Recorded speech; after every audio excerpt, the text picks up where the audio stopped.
got some hit points to give anyway.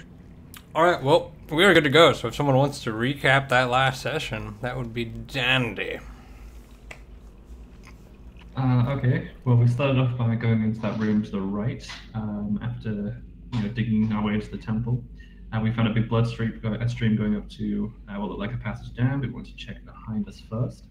We encountered some like slime monsters in there. They weren't proper lizard men, they were just ooze.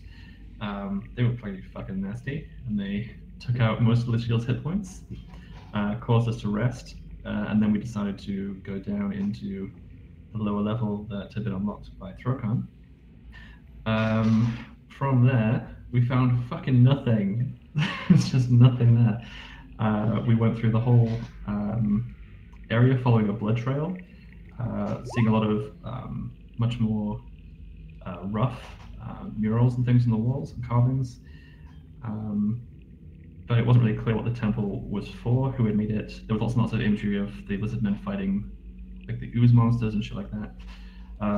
Anyway, we followed the blood trail all the way through, eventually leading to a giant spawning pool. This is really distracting.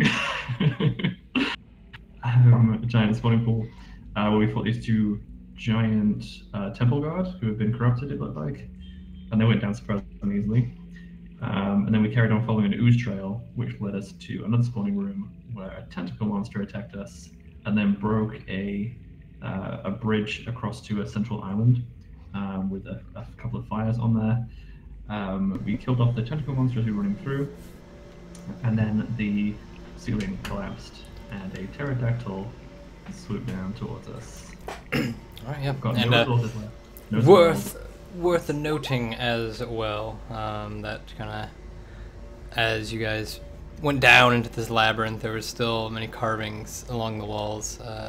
Hubble kind of tried to tap into those, similarly to how he had done previously, but I think, yeah, that was the time that you got pinged for a psychic damage. Yeah, I tried it twice. One time I took damage, one time I had to make a con save. Yep. So having seen just a number of these terrible abominations, and then in this much longer passage leading to this final large chamber, it seemed the wall kind of built up in this storyboard of basically what looked to be a war between these terrible abominations and the Lizard King. So, And then we're in a spot of bother. in a spot of bother. Bother. Yeah. Yes. I dare say we like cold tomatoes. It's yes, I mean it's about to look like spaghetti spread all over the floor. All over the pasta. Feels like fucking. Let's talk about where I'm from, shall I? Shall I go past it? It's posture. Pasta. Poster, sorry. None of that. Let me write this down. Yeah, sorry. Poster. Let me make sure I get it right. It's paster? Paster? It's going to be pasted all over the floor. Or where I'm from, pasta. Is it Prego? This is Prego sauce. Pasta? Pasta? The root part A and a schwa at the end. All right. I don't know why we're talking about fucking spaghetti pronunciations. Anyways, so This is the worldwide edition here, man. We're. As you guys managed to fend off the last of these large tentacles that protruded out of the water, this last remaining one having just destroyed the causeway leading up towards the center platform, upon which there's a number of pillars and a couple braziers atop what looked to be some sort of altar. As you guys come running out into the, or pretty much just Erudith. Everyone else is still standing still. Thaddeus, the shield, all you guys are standing in your respective areas. Erudith, as you come through onto the far end of the causeway, all of you see from the hole in the ceiling above, with this beacon of light shining through, the full spread shadow of a large pterodactyl-esque creature booming overhead. believe you guys had ready to actions. Yes, how far away is the... It's about 100 feet up. Perfect. I stick with my ready to action. Okay. Yeah, so I shoot the blasts off. This first one's a 23 to hit, the second one's only a 13. That's probably gonna miss. I'm shooting the pterodactyl itself, by the way. How high up is it? 100 feet, so. Oh, okay, I have range on it.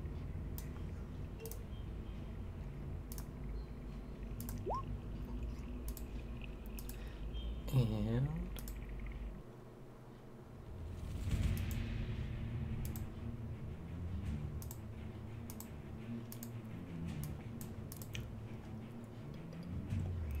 so 23 on the first Eldritch Blast, 13 on the second, 19 on Chill Touch, 17 on Firebolt, and I believe Lasheel is completely out of spears and javelins. Is that correct? Single spear left. She got it held and ready to throw, so that was her ready action. But she's out of range right now. I don't think she'd throw at this range. Okay, so But as a TOS, you're here, so. it's nothing there. Don't worry about it. So, as you guys let out your various array of spells, some of them making contact, some of them kind of swinging past as the pterodactyl just swerves out of the way. You see some of the blasts just cascade upwards into the hole, slamming into what seems to be this long cylinder-like passageway leading straight up to the surface level. You hear this "Frokan as it kind of swerves off. You guys almost immediately make out that that voice is not the voice of Throkan. It's Krokrakan, my hero. I was just wondering. It's not Krokrakan either. It's his buddy, whose name we don't know. It's not a voice you're familiar with, but It's not that guy. Nevertheless, I need everyone to roll initiative. I definitely heard him say Krokrakan, or Throkan.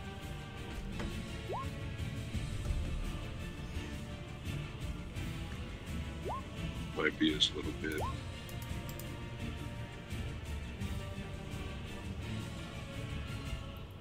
Who are you thinking of, by the way, John? Were you thinking of Kixo, or are you thinking of the one that we met that was outside the temple? Who was the one? I meant the one that Krokrakan wanted to come with us, and then we said, no, you have him protect your people, and you come with us. The little skink. What's his name? The skink? Remember that? Yeah, I mean, they're all skinks. What's the other? What's the one that, like the fighter? Yeah, the skink, the skink leader with the red face. He is Kixo. I thought. Yeah, that sounds right. I have it. Whatever.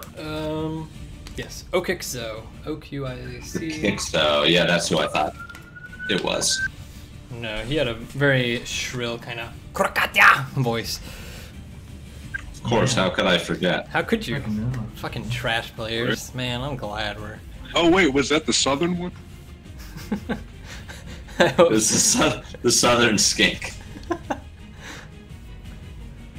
That would be hard to do. A southern belle using the lizardmen dialect. Nope, not even gonna try. Just stop at the word southern, dude, because after that accent, yeah, it would be hard. So, da-da-da-da. And why can't I click things? Oh, because I'm on the wrong layer.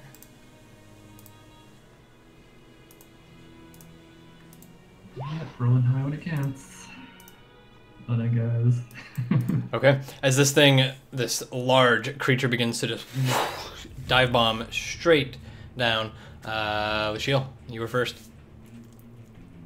Well, that's exactly know what we're trying to do right now. Oh God. Try not to have my ears bleed.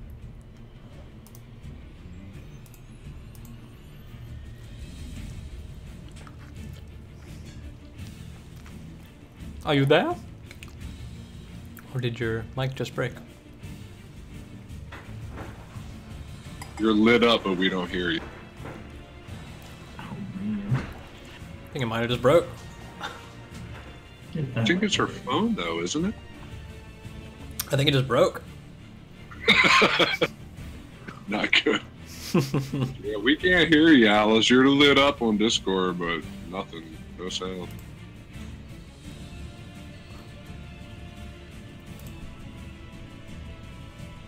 I mean, she's not in range to do anything, so it's basically just a case of do you want to move Alice?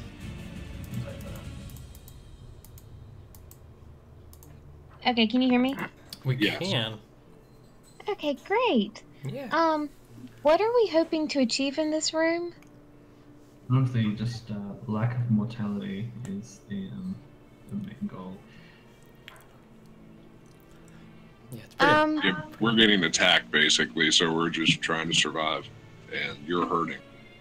Cool, I'm This hurting and I don't know what's honestly- going on, so I will just stand here and if anything gets close enough, attack it, but yeah, that's it. Okay. Thaddeus. Can we see this thing coming down? Yeah, The I mean, shooter or it's whatever? definitely coming straight down. So where are we talking about? Like directly over that I mean, yeah, he's coming. square? Yeah, I mean, he's right above the square. I mean, he's coming down through that hole. Holy shit, when you guys move the map, does that square, like the pattern, start looking trippy as shit? That little thing in the center. Yeah. Yeah. Because the lines on it are so It's like, close together, whoa. it just like shifts every. Whoa. Wow, dude.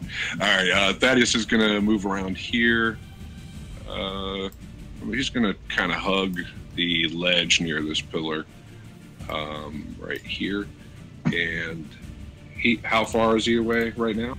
I mean, he hasn't had a chance to move, so he's still 100 feet. But I mean, you can see him just like starting to dip down as he descends. Alright. Yeah, then I'll do chill touch again. 10 again. Sorry, I'm getting a bit of hair with my spaghetti. Happens all the time. Surprised your hair isn't spaghetti. That would be great. Can you imagine? Like, I mean, wow. You'd be bald. You'd be bald, motherfucker. What are you talking about? I've been working on that Escape from Flavortown one shot, and I think there needs to be a spaghetti hair Medusa. So thank you for that. You done fucked up. So, as you come, like charging down the ledge, seeing him dip down, you let out another chill touch. The hand kind of just woof, appearing out of thin air, grabbing hold of this large beast as it tries to swerve away and break out of its hold. You hear again the same "Huracan!" and he kind of just woof, dips back. Where's my initiative? Now it's on them. As it comes swerving down, now that it's on its initiative, as it kind of gets out of the larger circular ceiling, you guys slowly adjusting to light as you look up. It comes out of the really just being a silhouette. You pretty quickly make out that this creature is not quite as big as the one that Throkan was on. And in fact, where Throkan's was sort of a gray, fleshy color, this one is actually a bright red. It almost shimmers in the light as it comes down. As it dips, you can see the figure atop it, a blue lizard in this pretty kind of ornate looking gold armor, heading just straight down. Does the armor resemble the Temple Guard's armor? Take a perception.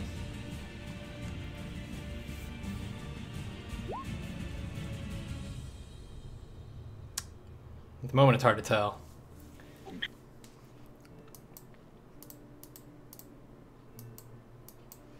So, it continues to just straight down. He's going, I believe it's 80 feet. So he's about 20 feet off that that center platform at the moment. He kind of just swoops down as he reaches like I said, about 20 feet elevation, kind of reins back and levels out. At this point, you see the rider on top as he's got a sword in one hand, a shield in the other, and just starts continually yelling at the group of you in Thrakala Huruntiaran. Fortunately, there's no tongues or anything up, so you have no idea what he is saying. Yeah, how long ago? What did I cast comprehend languages at some point? Do we remember when that was? Is that still up? That was back in the room. That was back in the room with the draconic writing. Well, it doesn't actually matter because you held a fireball, which requires concentration. So. Okay.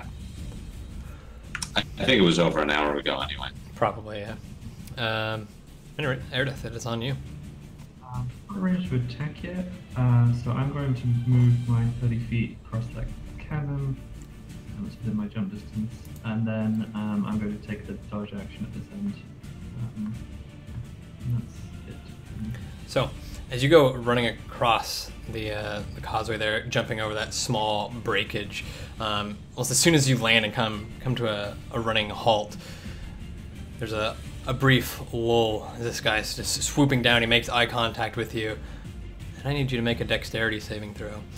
As all of a sudden, standing there, weapon ready, the entire platform, and the rest of you feel this as well, begins to just rumble and shake. The water becomes upheaved in certain areas, kind of splashing over the ledge, nearly hitting Hobble. Thaddeus kind of just splashing along at your feet. You can see the water itself is murky, but not the same black, terrible, thick, kind of oozy material that it was previously, but still much darker than that sweet divination water. Yeah, I know. Nevertheless, okay, and you're good. You manage to hold on as everything shakes and rumble. As it levels out, you see the water begin to sort of shift and turn, almost as if on its own. It starts to level out, but within the water you can see it sort of banking and turning, waves cresting into one another, making these weird silhouettes and movements. Hobble, it's on you. How high off the ground is this pterodactyl? 20.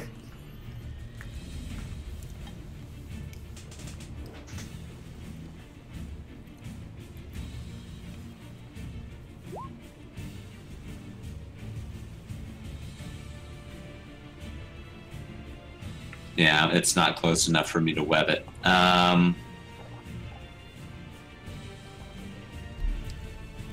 Seeing Erdith run up and not take any sort of offensive action, I'm going to stay where I am. I'm going to hold a firebolt for either of these creatures that take a hostile action against Erdith.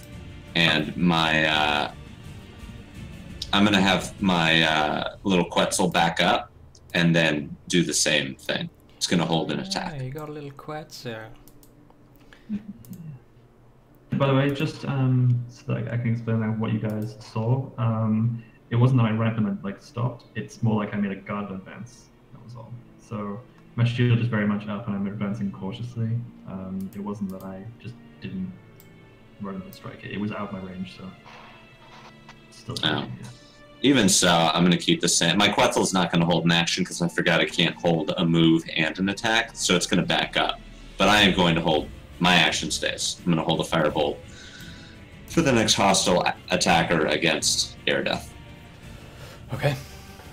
Firebolt in hand, breathing in flame. The Quetzal moves back, sort of pseudo-preparing as well. You kind of tuck yourself into the corner. Lasheel, it is on you. So how deep is this water?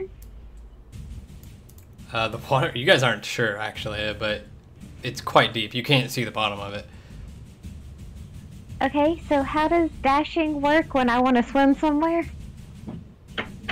Dashing is just half speed, so difficult terrain. So basically, if you're in the water, you can move your full speed if you dash. Yes, if you dash, you get to move 45. Well, it'll Okay, be cool. weird Yeah. because you got to move across ground first, but then Swimming from here to here will cost you 50, so you wouldn't make it. Oh god, what is happening? He's rubbing the mic on himself quite vigorously. Aren't we all? Man, I just figured to like prop myself up on the desk. It'd be kind of sexy. It'd be a nice little show for everyone. I'm imagining more like Gollum hunched up on the fucking desk, like clenching the fucking mic. Fucking hell. Nasty habits. So are you just swimming across the water? Is that what I'm gathering? Oh, nope, can't hear her again. Button's being pressed. Alice is down. We need a better. I mean, the shield's almost down. It's just a terrible situation all around. Also, Okay. worth noting, because I'm not sure if you caught it during Phil's recap, but about a minute or two ago, there was previously a bunch of large tentacle monsters, coming out of the water attacking you guys. So I don't know if that will change your perspective on jumping into said murky, dark water. No, I'm willing to risk it. Okay. Earl. It was the worst kind of okay, alright? You should have seen his facial expression. It was such a... Oh god. Like, what? I don't know, but spaghetti just flew out of the back of my throat, so that was hot. And I don't know where it went. It went back in the plate, man. All noodles returned. No, to I the saw it plate. skid across the picture of me, so I technically got noodles skidding across my chest. At any rate, I think you can get a lot farther than that. Yeah, somewhere there. 'Cause it's Oh, can I? It's gonna cost you only 5 to get off the ledge. Effectively, get, like, 10 by the 20 time you get to the water. 10. Actually, you can jump. I mean, you can do a. It wouldn't be a running jump, but how far is her long jump if she's not running? It's half her strength. So it's not that far. Okay. It would get her like in. So pretty much there, yeah. Which leaves you with 80 feet of movement, so you can go another 40. Down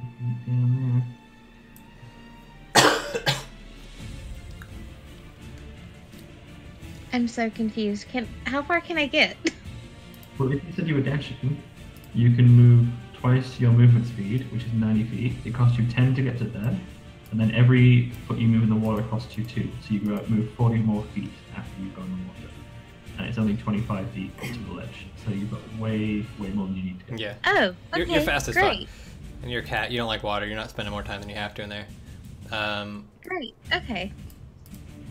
So you kind of just jumping off that ledge. You sort of grab onto the pillar right beneath you, kicking off that, propelling yourself into the water. You make a quick dash across, not even bothering to look down at whatever may lurk below the surface. As you reach the other side, you quickly grab on, pull yourself up.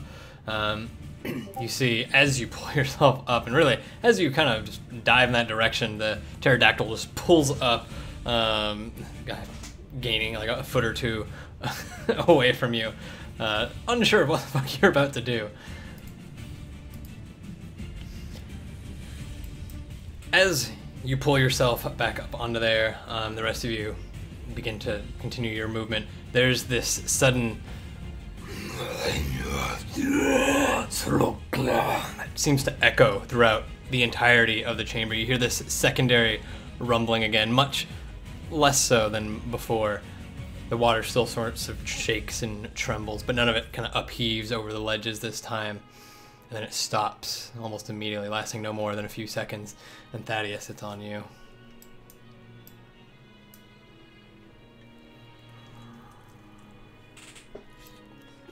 How high up is he at this moment? 20 feet.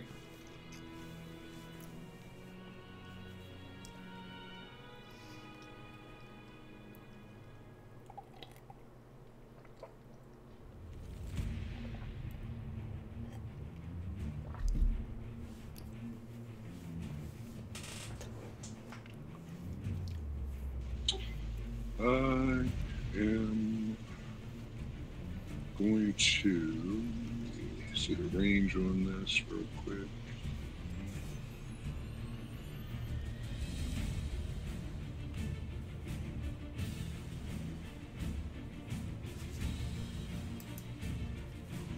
Alright, I'm going to distance spell Blinding Deafness onto the Pterodactyl Leo.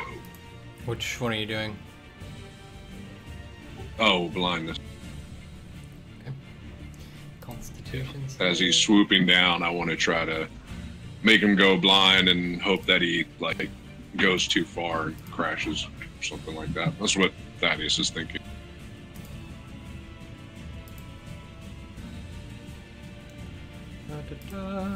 Why is it not working?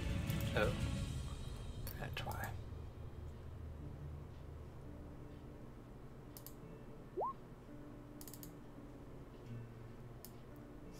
Damn it.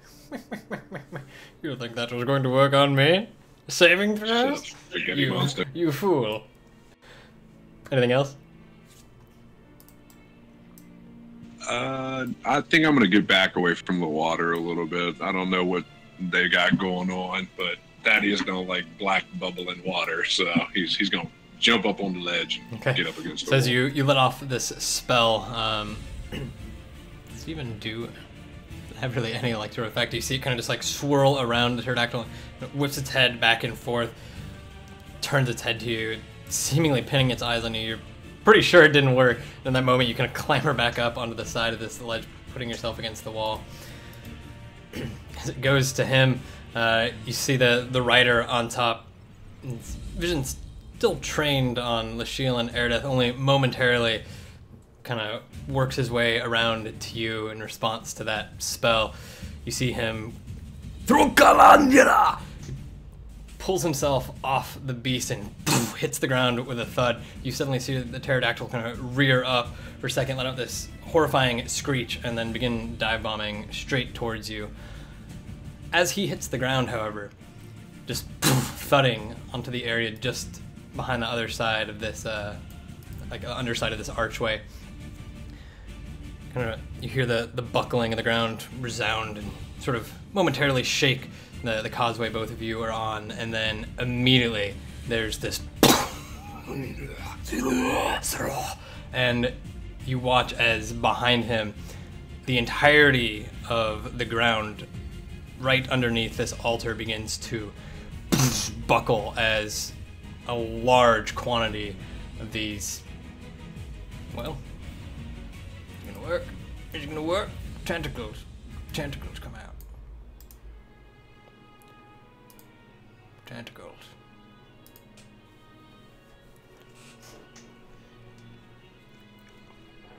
You see him instinctively kind of turn around and look at those. Not sure what to do. He's kind of got his back on one side of the pillar so that you're on one side and those are on the other. And then he turns it back around to both Lashiel and Erdeth. Throkala! Krakrokan! And he kind of like hits his shield with the hilt of his sword. Doesn't move up to attack you, but he does maintain some sort of defensive stance as he turns his attention to the altar behind him. That doesn't stop the pterodactyl that has been consistently attacked by Thaddeus. And it has no problem getting to you. And I need an athletics check.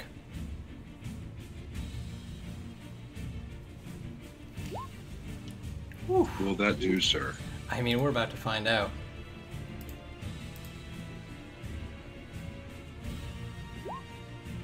It'll do.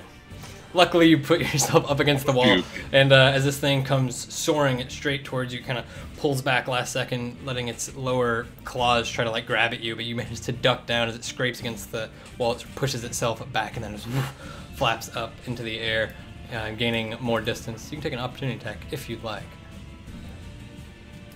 Would I have seen or heard the other guy talking about Croker Khan? Yeah, I mean, this room's pretty echoey. As much turbulence is going on. I mean, he's talking loud. You would have heard it. You'd have heard at least Crocrocon. You probably wouldn't have seen him kind of batter himself because you had a pterodactyl flying at your face. True. That's distracting. So yeah, but I guess Thaddeus would at least be questioning now, like, wait, shit, is this guy with Crocrocon? So he's gonna try. Fuck, man, I don't know how to appease a pterodactyl. Well, it's not your turn anyways, so Oh, okay. it's on Erdeath. That was just, if you wanted an opportunity attack, you had one. You know, with that there, can I trigger my prepared attack against that pterodactyl? Yeah. I mean, it's aggressing against my teammate. You started it. But yeah, no, you can. It's alright, Well, I fucking missed anyway. Yeah, and as an opportunity attack, I guess, can I, like, just try to, like, put my hands up towards the thing? Like, you know, wait, like, try to... Yeah, I mean, as you, duck like, down and it kind of just swoops back, and you come back up and, like, hold your hands up. I mean, you still got the wand in your hand, though, so, I mean, it's kind of like, oh, you know, you're not sure. You might think you're casting a spell, but you do your best to feign, you know, white flag. Hobble, Okay. you let out the bolt of fire that seems to just entirely miss, soars straight past, hitting the other side of the room. But as you let out that reactionary attack, you hear, perhaps a second too late, this sudden clicking, skittering noise, and finally what sounds to be a large chomp as something from the hallway just behind you comes up from behind. That's what that was. Fuck you. And he was hidden, so 3 of them crits. where to go? Why won't it work? I'm prepared. I'm super prepared.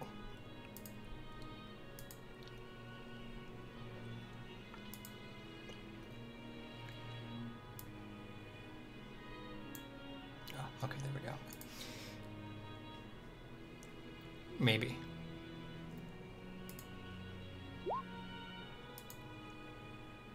Believe a 20 will hit. Okay. And I'm gonna need a con saving throw. I'll take that 5.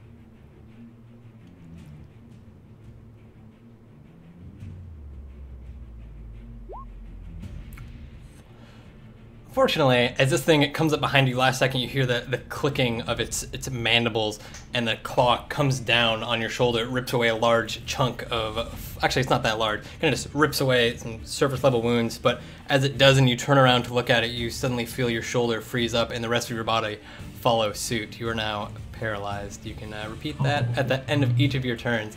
You only have enough time to really turn around and get a full sight of this thing. Paralyzed, looking at it, you see that it is this large, sort of almost humanoid crustacean creature, although it looks grotesquely abominable.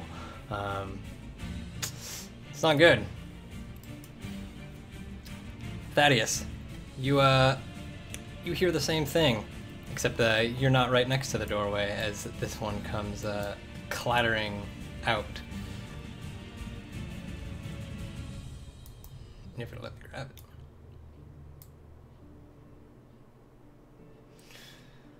Oh man, Roll20 was working hot for me all day and now it's lagging.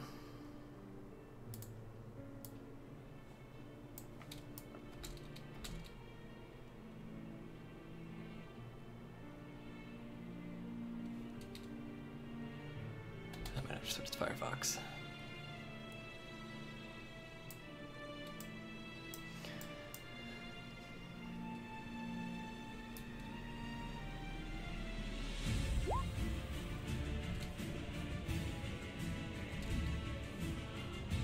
Oh my god, what the fuck, Roll20? It is ignoring all of my points of movement and just like skipping every other one so that I get these weird angles through the walls.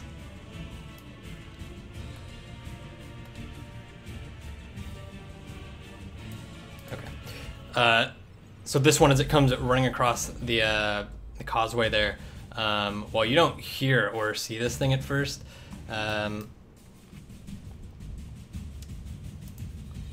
you hear this foreign lizardman Dungeons and Dragons.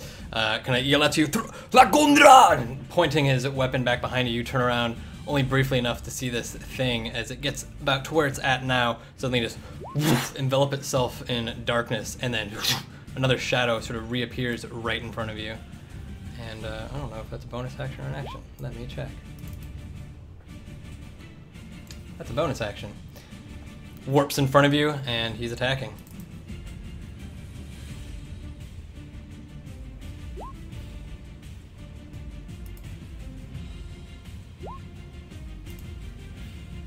Don't believe that hits you, right?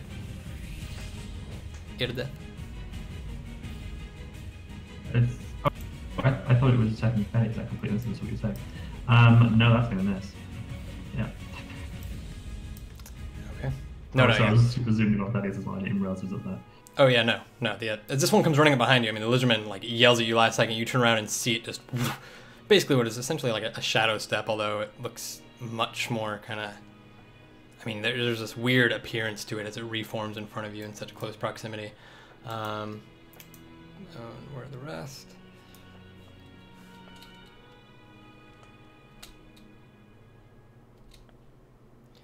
Okay. Is it like a beetle or a crustacean or something?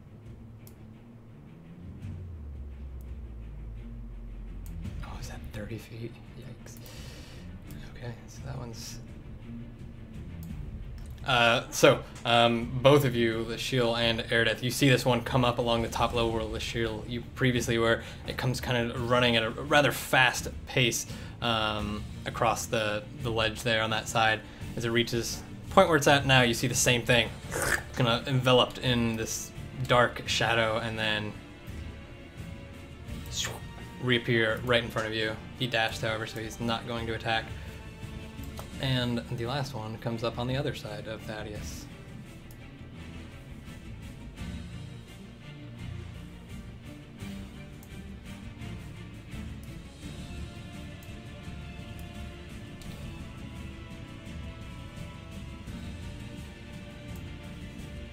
Is this one? Wait, why can't I see that?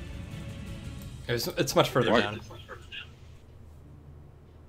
I can see down into this corridor. That doesn't make sense. What do you mean? I think you have vision from the castle. Okay. Yeah, because I can see like this wall here and this doorway here. Yeah, I might have it accidentally enabled for multiple people. It's no big deal. Okay. I mean, he's deep in. You don't see. I mean, you see him as he comes out. Sort of turns its vision towards both Hobble and you, but I don't know which one he's going for. Bad. Thaddeus is like looking back and forth, like, fuck. And does it have enough? It does. Should bring him within 5. Yep. It comes running up, mandibles and this weird tentacle stuff just swinging around its lower jaw. You see it open its mouth and then both claws come down. But an 8 will miss. Duck out of the way, it slams into the wall, chunks of it falling and dropping onto you. That's it for them, and it's on to Hobble, who, at the start of your turn, I need you to take a... I need you to take a wisdom saving throw before you take your con save. Fuck you. And does it make you... Oh no, it's every turn. Okay. You're fine. As oh, does I pull you out of that? It does. So, as you're like frozen in place there, looking at this thing, there's this strange aura about it. This sense of fear suddenly comes over you. You manage to brush it off and then break out of your paralysis. That is your turn, though. The paralysis save happened at the end, so. Before I'm gonna have my Quetzal dive bomb. This one. Let's do. I gotta bring up the sheet. I feel like you totally skipped me by the way, Ty. Did I? Oh, I did. My bad. It's on you. That's okay. I don't know what he's doing. He's not going to kill a thing anyway, so. Oh, you were before them anyways. The fuck? Yeah. I don't know how I managed that. Yeah. What would you have done? Honestly, I think I'd have tried to communicate with the lizardman's shield still up, sword out, and I would like just say, Cropricon friend, and like just something that he will understand, keywords in common. Okay. Yeah, I mean, he would have kind of looked at you for a moment in silence and then given you a nod, but his attention quickly turns back around to the shit going around this altar. And then immediately afterwards, this large crustacean thing comes up behind you. I don't know if you would have had a prepared action or anything. Probably not. Okay. So now, Lishio, I need you to take a wisdom saving throw.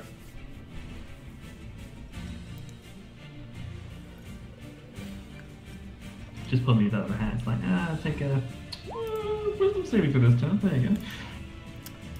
That will fail as this thing just shadow warps in front of you and it comes out clacking and just looking at you. Its large mandibles opened wide. This innate aura seemingly around it. You are frightened at the moment, which means disadvantage on your attack. And Okay. you can't move closer to it, but you can't get any closer to it really, so that's not the problem.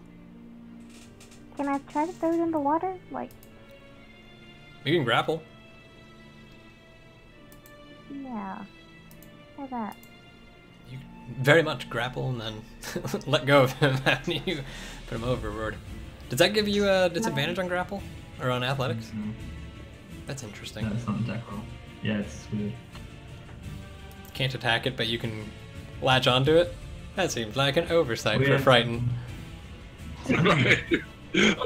I won't attack you! I'm scared of you and I won't attack you, but I'm gonna hug you. Like, Yeah, that's the thing, right? Because I would say no, because you have to get closer to it. You are not in contact with it. oh, I suppose that's true, so you couldn't even really do it. Because you have to physically touch it for that. What about something like, because she's trying to push it off, so instead of a grapple, wouldn't that be more like a shove? Yeah, she can Yeah, shove shove it. attack's fine. Yeah. But the problem is that she has to shove it directly backwards, which is just into me. Oh. She's either scared. She might not care. Advantage. It's a 1, so. Well, it's not disadvantage. Well, would a shove attack be disadvantage? That's not an attack either, is it? That's what I say. It's so Why weird. can't she shove to the side? Why does it have to be straight back? Why couldn't she Well, push if him you're to the shoving to the side? side, it is disadvantage, so it's an 8. It's a DMG rule. You can't shove to the side. and Seriously, it's there's not- rules. Like if you push to the side, it's disadvantage. Like that's written rule. Yeah, it is. It's Wow. Because you can't do Okay. it at all. By the book, so Well, let's see if he rolls an 8 then. Or less than an 8. Is this possible? entirely possible. No, 16. Saw that 3 and I was like, oh, yes, sure is. But no, 16. So just as this fear grips you, kind of innately gonna just kick at it with your foot, hoping to get it back. But it seems to hold steady. You see it shuffle back only momentarily and then begin moving in on you. Anything else you want to do? No.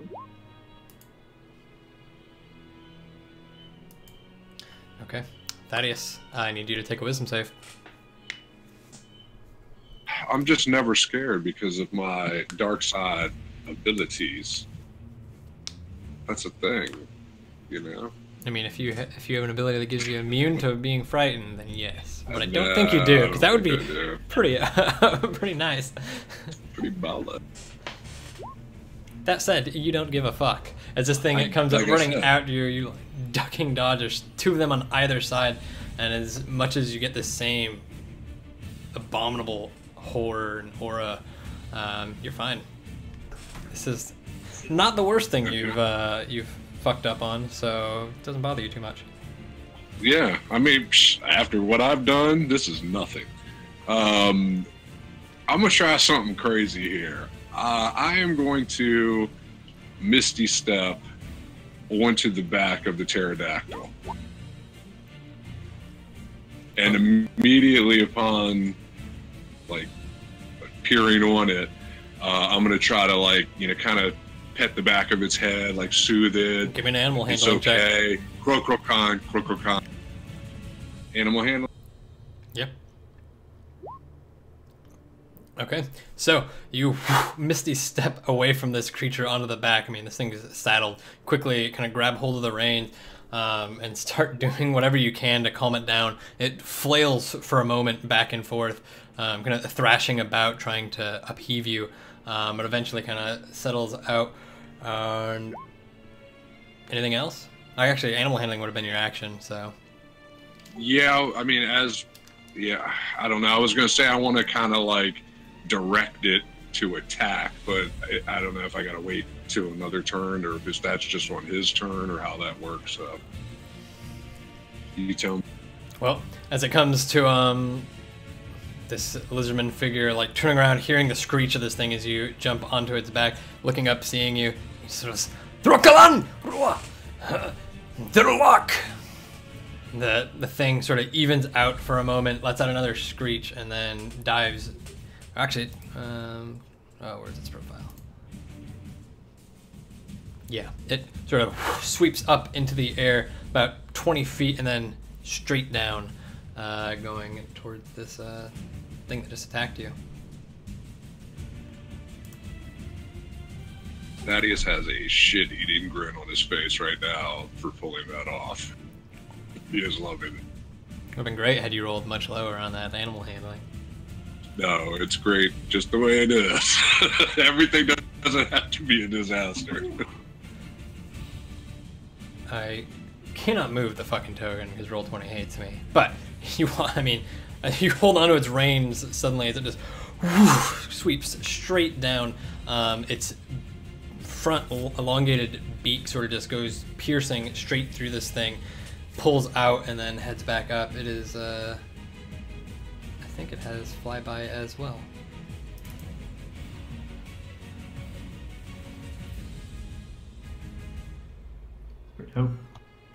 It does. Heyo. Nice. Yeah. Hey, do you want to give me control of the token and I can move it for you since you can and since I'm riding it? I mean, it's moving on different turns from you, so... I just gotta switch to Firefox, I'll be fine. Okay. Yeah, and the lizard guy immediately kind of... Well, he can't really get past you guys.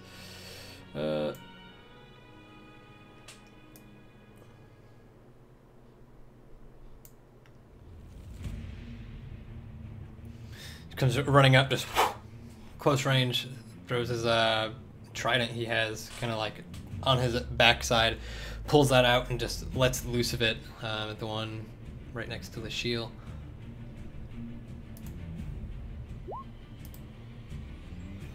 Which hits barely. Clips straight into the shoulder of this thing. It pulls it back and lets out this chitinous sort of screech. It's very low and muffled, very disgruntled. Grabs at it with its claw and then chucks it straight into the water. That's both of them. Hit to death. Wisdom save? Wisdom save. Good. 13. Okay, cool. So I'm going to start off with a booming blade and the one directly in front of him. Well, I suppose the one next to the...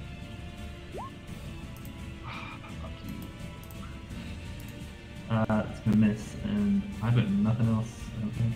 I have a bonus action, so... Yeah, that's it. What a time to miss. Indeed. So you swing into them with like one on either side of you now, because this one pulling back from the trident sort of bumps into you, throws you off balance, swings too long as the other one immediately recoils and it's now on them. It's attacking back.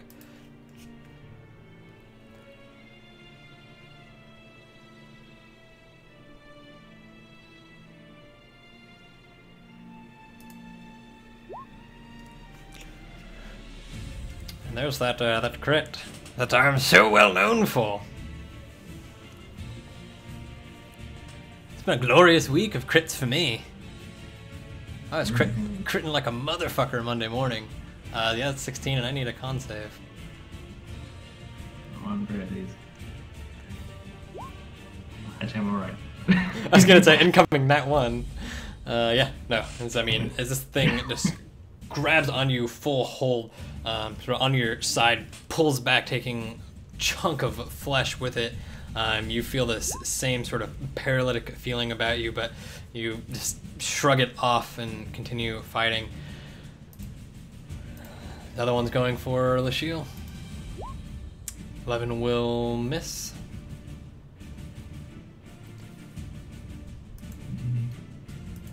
Over on Hobble. Take 20 hits. No, I'm shielding this time. What? Fuck this guy. Why would you do that?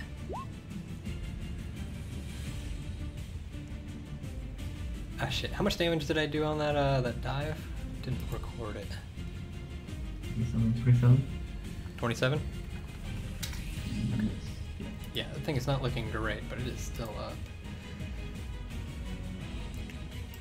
Oh man, they're gonna teleport onto it? That'd be fucking sweet.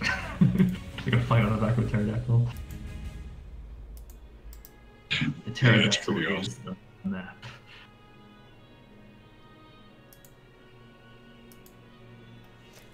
Yeah, you read my mind. So, as both of these kind of turning around, you suddenly disappearing with an effect very similar to their own, realizing that you're atop the beast as it pulls back away. The two of them just immediately turn towards you. They both, this one sort of jumps down to the lower ledge and then both of them lurching up. There's one on...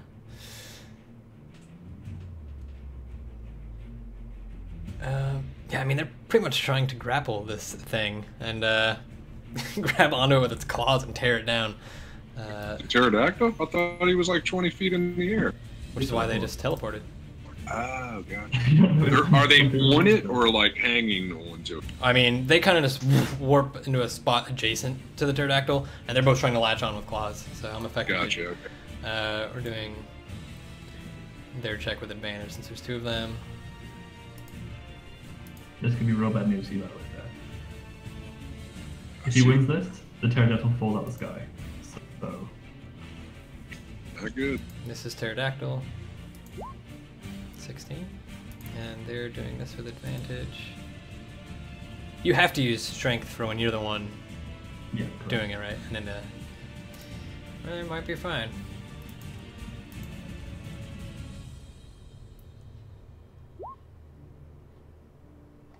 Ooh, that goes to the attacker, doesn't it? No. Oh, let me look that up real quick. It'd be a weird one if it didn't. Because it kind of should. It's weird because it swings depending on certain things. Like AC, it's not, so I'm not entirely sure. I think it actually goes to defender because he keeps a neutral state. Isn't it saving throws? Like if it's like a 15 saving throw and you roll a 15, you That's save. exactly what I just said, yeah.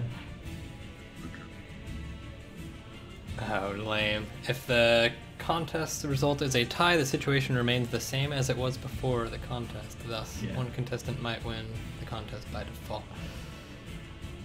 Yeah. So as they both kind of just warp up, trying to claw in, this thing manages to like batter and thrash around. They both plummet down into the water, both making these upheavals, massive splashes, and they still have movement and kind of just quickly using the rest of their movement to actually move towards the center platform.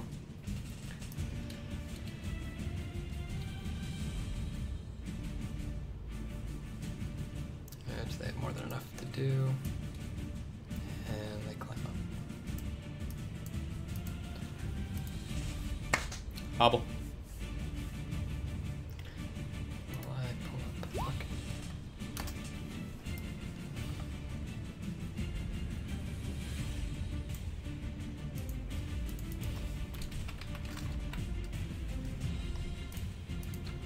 I am going to...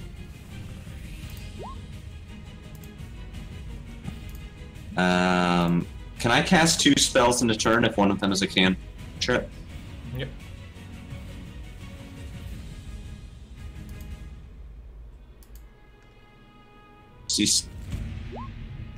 step. Oh, I need your wisdom save at the beginning as well.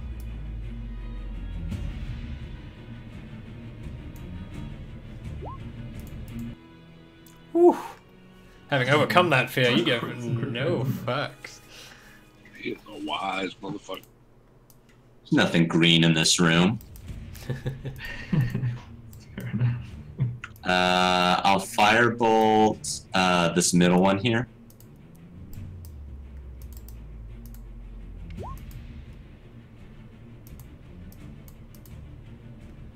Ketzel's gonna bite at it.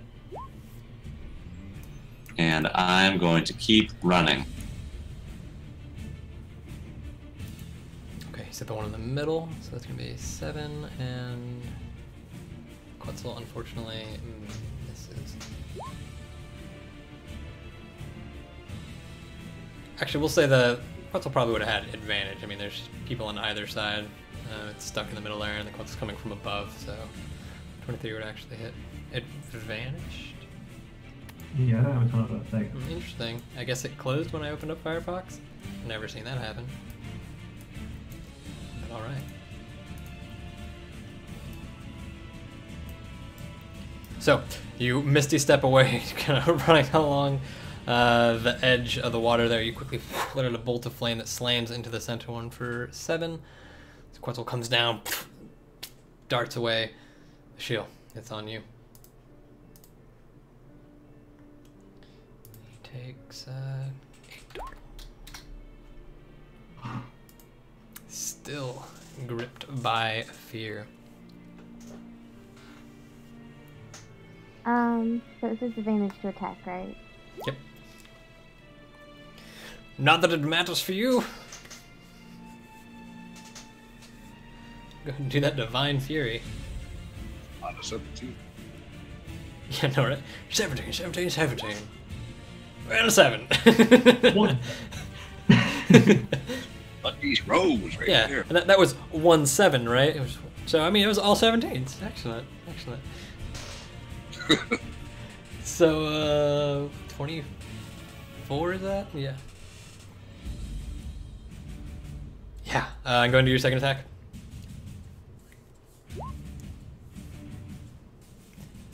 That one will unfortunately miss. So, as you kind of pull back, the thing momentarily distracted by the trident, then it pulls out and tosses to the ground. You quickly swing in with the great sword, bursts with this radiant energy, dealing a total of 24. Oh shit! That actually 24 killed it. One clean heave through it as it erupts with that energy, just toppling into the water. That thing is very dead.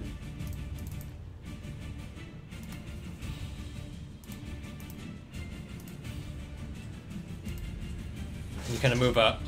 Actually, you're frightened. You can't move up, so you wouldn't have even gotten that second attack. You are actually stuck where you're at, given that there are things on both sides of you. And it goes to Thaddodactyl. All right, so Thaddodactyl, can I not control this thing at all? Like, I can't direct its actions or movement, or? You cannot. Okay, so I'm just along for the ride. All right.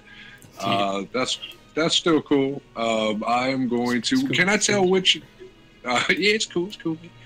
Which of those two was the more like heavily damaged? You said one looked like he was kind of. Oh just yeah, the one on the right for sure. I mean, it got pierced straight through. I mean, there's this gaping wound of black ichor just pouring from its center chest.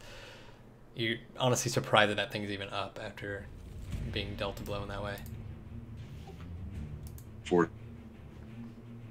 I'm going to aim for that stinky hole in its chest, and I'm going to try to cast Chill Touch so that the hand like materializes and the finger like pokes it in the hole. You're gonna finger its gooey. I'm gonna like you know how, like you ever see in a movie like somebody gets shot and like they're like interrogating them or whatever, so they like stick their fucking thumb in their hole or something like that. Like that's basically what I'm doing to this thing. Sure. Yeah. Salt in the wound, baby. As you do. Yeah, salt. 19 will definitely hit as you're just put along for the ride. Turning your back as this thing is still facing the other direction. Over the shoulder, the hand just materializes around it, sort of reaching inside and basically pulling its hands apart within the wound. You see the thing just... But it is still up, because that damage wasn't the best at all. Not really. That's it. Okay. Thumb in the hole. Oh, that's me. Okay, great. So, and it turns this figure. With that one down, she'll having cleaved through it, Erdeth still working on the other one, and seeing these two others appear, he immediately turns around, pulling out its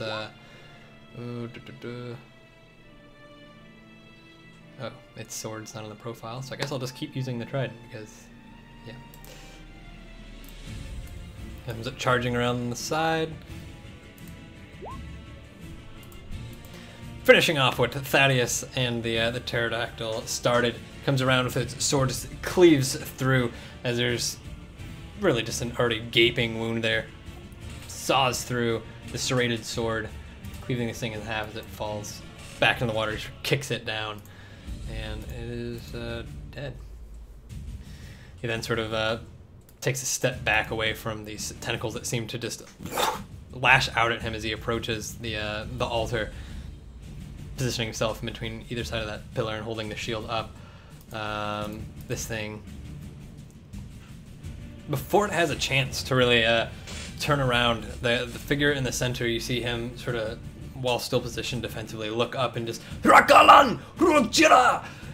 There's this lull, and then you see the he kind of whips his attention over to the pterodactyl, yells something to him, and the pterodactyl immediately, rather than going to grab the other creature in the center, swoops down for Hobble. Are you resisting, Hobble? I mean, right now, it is dive bombing towards you with like open claws. It's terrifying, to be honest. Yes, I resist it. I imagine so. Give me a athletics, dex if it's better.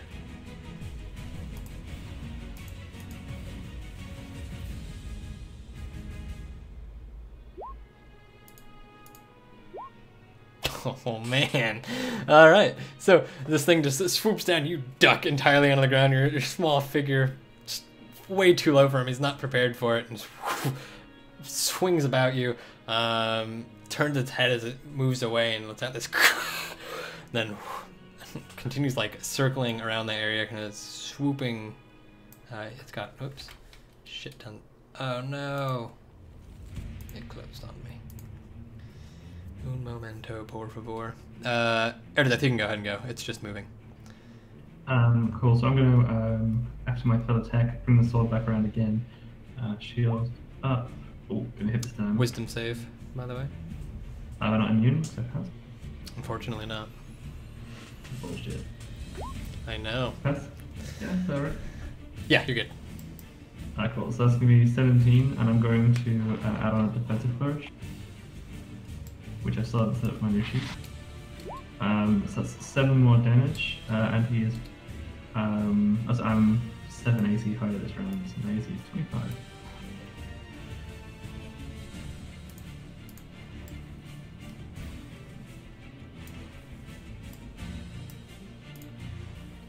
So it's going to be 24 in total. 24. Okay, so as you lash out, weapon exploding with this thunder damage, kind of ripples across the surface of the creature, staggers back, nearly falling into the hole. You see it sort of begin to recoil and just chomp with its claws and mandibles in the air. Just kind of at nothing. It's almost sporadic and crazed.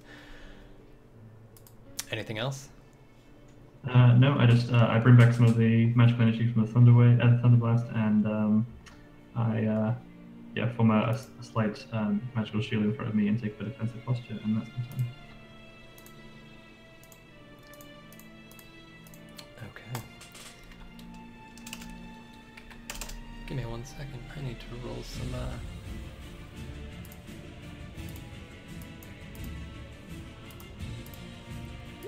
Gotta roll myself an ability check.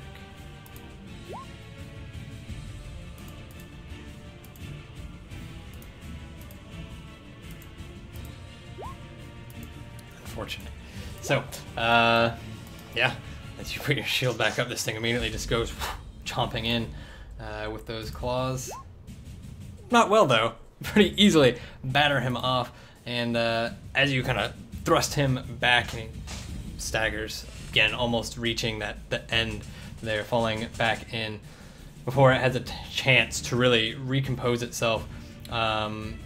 You see this sudden appendage just come up out of the water from where that causeway has been completely destroyed, grab hold of it and pull it back in.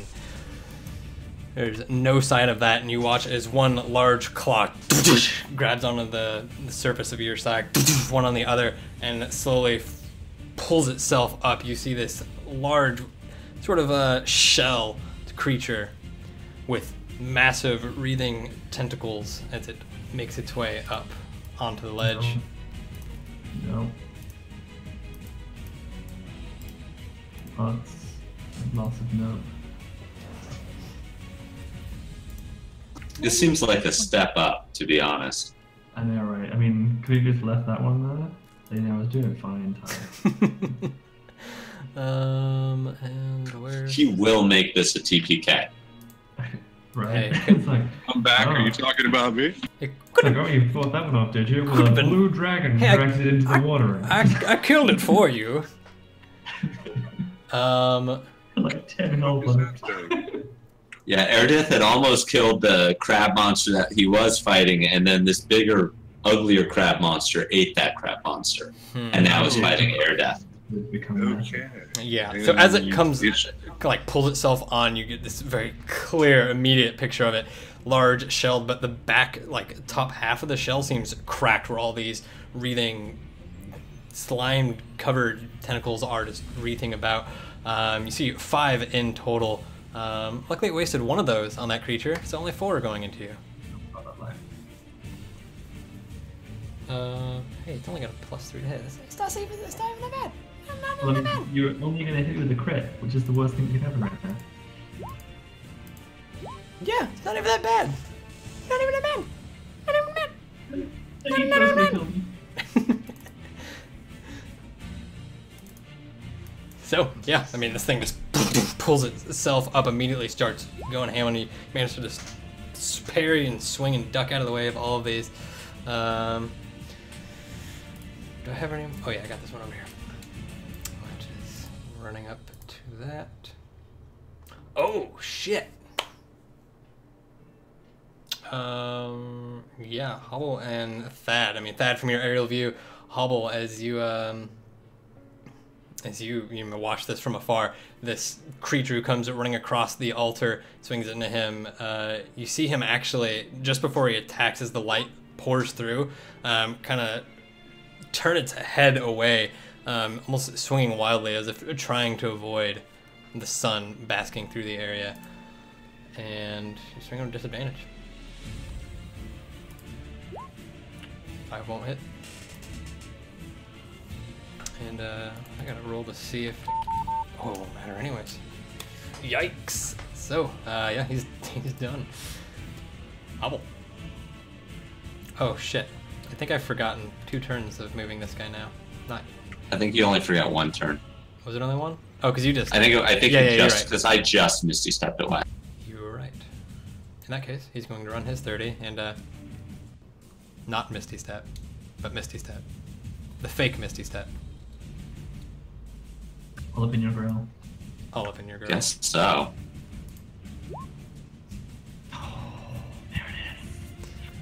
Con save, please. And look at that, he rolled like...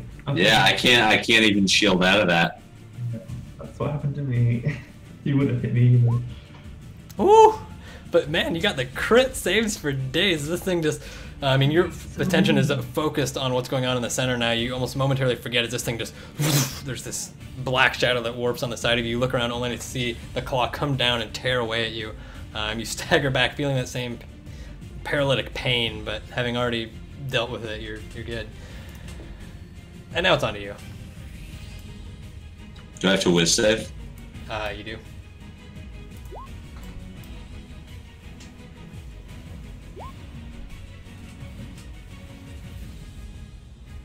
I know, I should have not resisted my pterodactyl overlord. Yeah.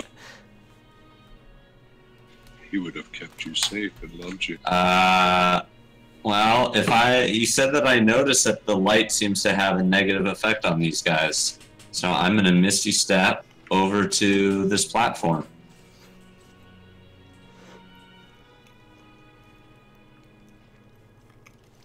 I mean, you're just asking for a double crit now, right? That's what you're doing here. Double crit!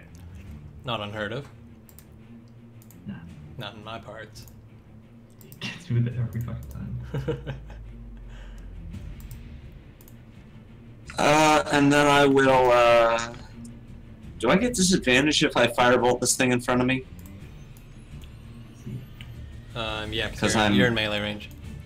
I'm in melee range.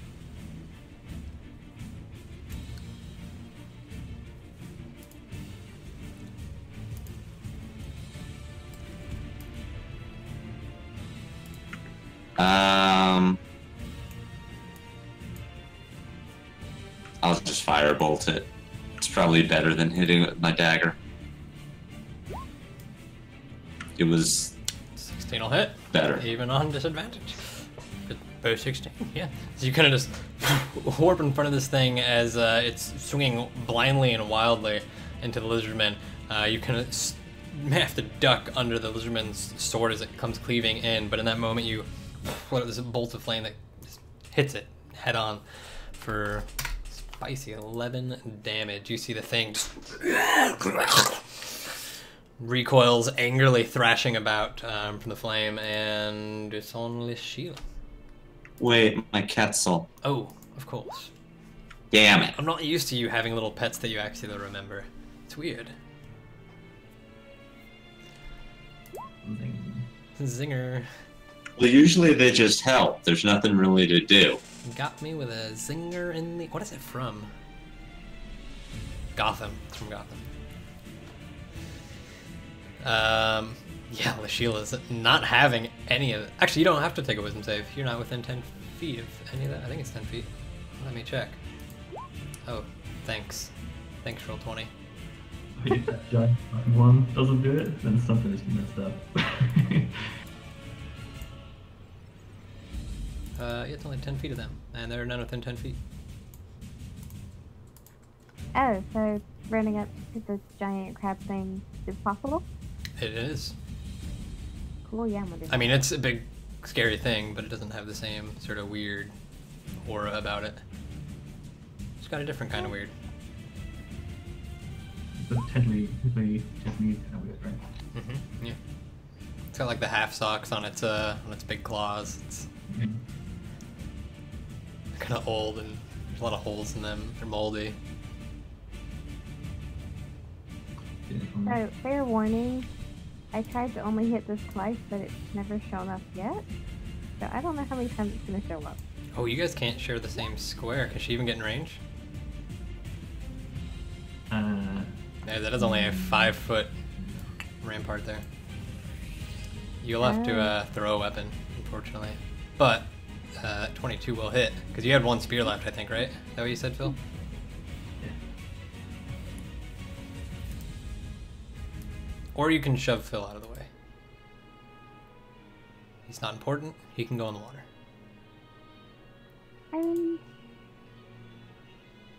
This shoving's not nice. I'm gonna rename it to the Joey Monsters. I mean, if they've got half socks, The Joey what else King. are you gonna call? Alright, then just roll up a d6. That would have to, unfortunately, be your spear. I'm not sure Jerry seems like the moldy, like, holy half socks though. Oh, he is. You kidding me? Anything. You use what you buy on eBay. Just with the trypophobic fans that we may have. Strength is +4, I think. So it's going to be 7 damage. It's just from close range there. You just let the spear just cracking straight through the shell with this tremendous sort of breakage sound. Yeah, I mean, it doesn't really react that much to it, surprisingly. Kind of just continually pulling itself back up further onto the ledge. But that is 7 damage.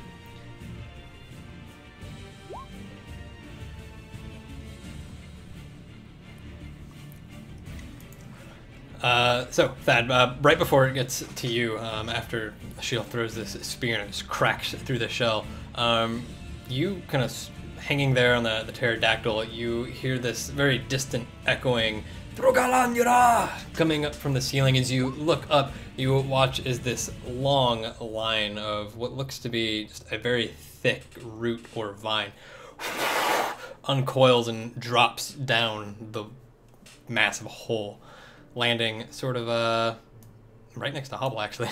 Hobble probably scares the shit out of you, because all of a sudden this rope just I mean, Jesus Christ! Delta Squad's here! I mean, and it's quite thick as well. Like, this is at least the thickness of like your arm, and yeah, for a moment you probably think it's like a tentacle or something, as it just snaps at the end, making this kind of resounding, echoing sound. With that, it's on you. All right, I'm going to be pretty sized that reinforcements are here, and I am going to go ahead and try to attack attack Joey. I'm going to attack Joey with Chill Touch. Oh, okay. Not good. Those fucking quick half socks, man. They just cut so much time off of his run. Roll me a d6. Why? Because I asked you to. I refuse. I think that's a amendment or something that I have. I don't. Son of a bitch. What's happening to me, man? Can you roll that that chill touch again?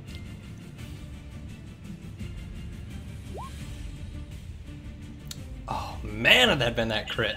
Damn. So, as the hand suddenly kind of appears somewhere between you and the snail, kind of cascading towards it, you watch as the where to go?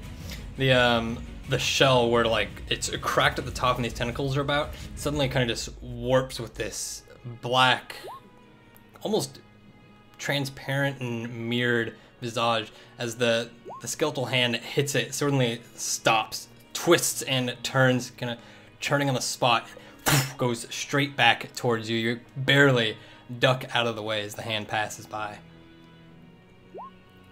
Fuck that. I'm gonna start pulling on the fucking thing's reins and try to pull it away.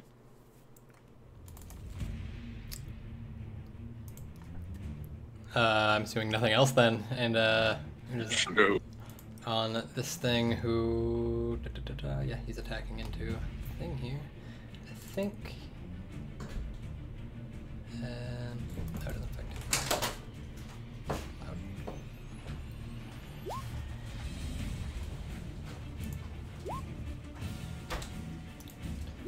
He's definitely had a multi-attack that he's not been doing. But he misses with both as he swings in, unfortunately, even as this thing is seemingly blinded by the light. Just the thrashing about from that flame, managing to luckily knock away both of his attacks.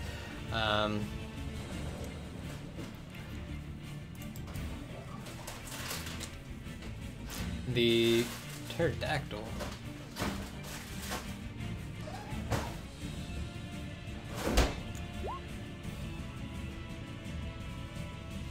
I remember that. It was good times. Didn't that happen a couple times? I feel like that happened a couple times.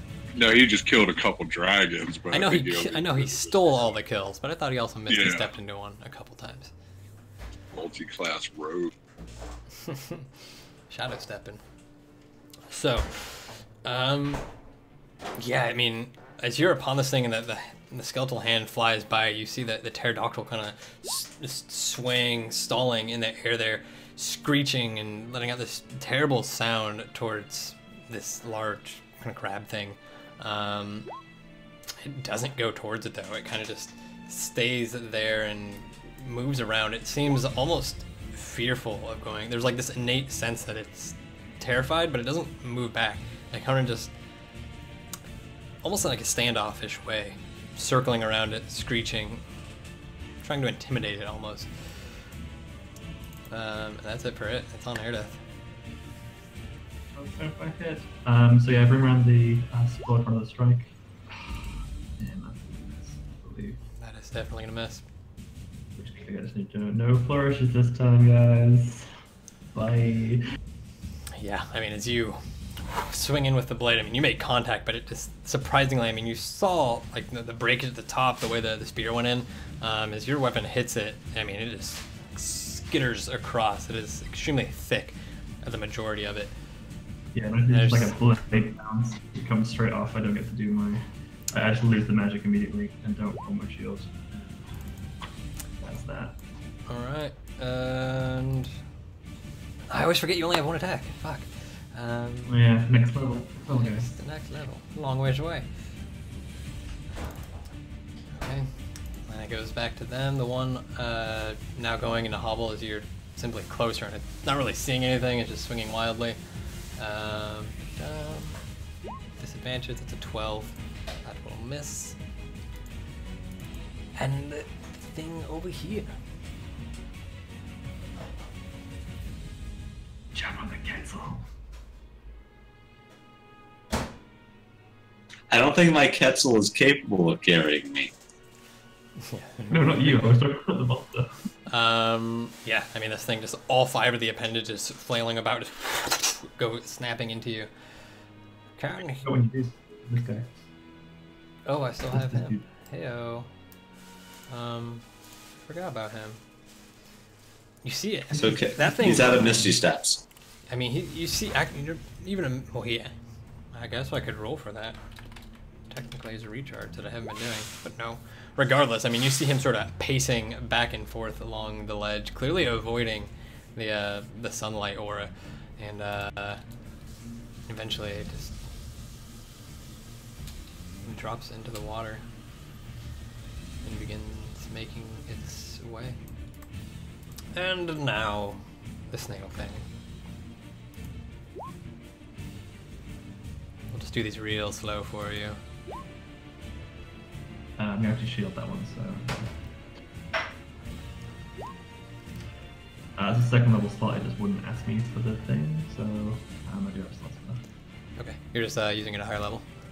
Yeah, okay. It's my last second level slot, I'm using that for everything. Do you have any spells left? That's mine. Alright. Do you have a third level? So... I've used my third levels already. Do you have any? So you don't have anything left? Oh, same. They all missed. Yep. Anything you needed a crit on that one, pretty much. It's only +3.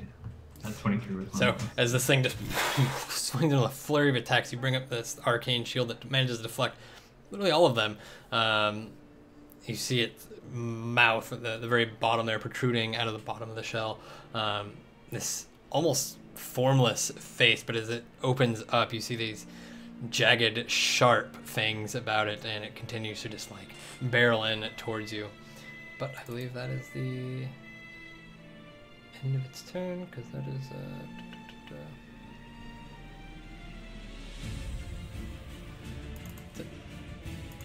Hubble. Hits it, keeps it dropping. It's rather annoying.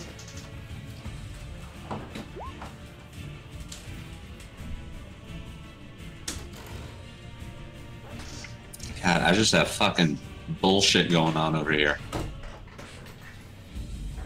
I have 1 point in any class results left. That's the only thing I've got. Dude, I have no spells. Yeah. This might be a first for us in a year of playing. Like if I had, God, if there were any decent divination spells at level 1, I would have gotten them back, but I just don't have any. Like what? Did we finally follow like the traditional D&D thing of multiple encounters in one day to slowly diminish? No way. No way, Jose. It's weird. Never had this happen before. I like it. Let's do this more often. I'll just fucking firebolt this guy. I mean, I guess. What else am I doing? True. What else are you doing? Rolling fucking awesome. It was quite awesome. I mean, this thing is flailing wildly. You take a step back and just unleash a massive bolt of fire into this thing. 18 fucking damage. as the smoke clears and he's clearly smoldering and letting out this chitinous screech, he's not looking too hot. It won't let me mark the damage, but he's up, but he's not looking great. There we go. Now it let me. It's alright, because who's about to save the day? Lashiel? Question mark? Boom! No, he did. Oh, you mean your thing, which you're not moving at all, so I assume he's just bites in and flies back. Now it's on Lashiel. Out of spears. And unable to get within melee range. So, the thing in the water, is it alive? It is. It is currently like wading towards you at a pretty quick pace, actually. Okay, sure, I'll just go attack it, because I can't get to the big thing. I mean, you could. You just gotta sacrifice party member. Well, that's rude. I'm not gonna be rude. Yeah, I've not got much left in me, so. Oops.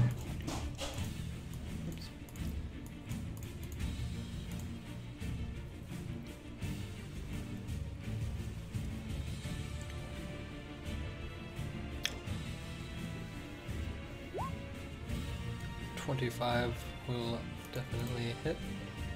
Oh, does this count as... Hold on, give me 1 second. Oh, fucking roll 20, come on.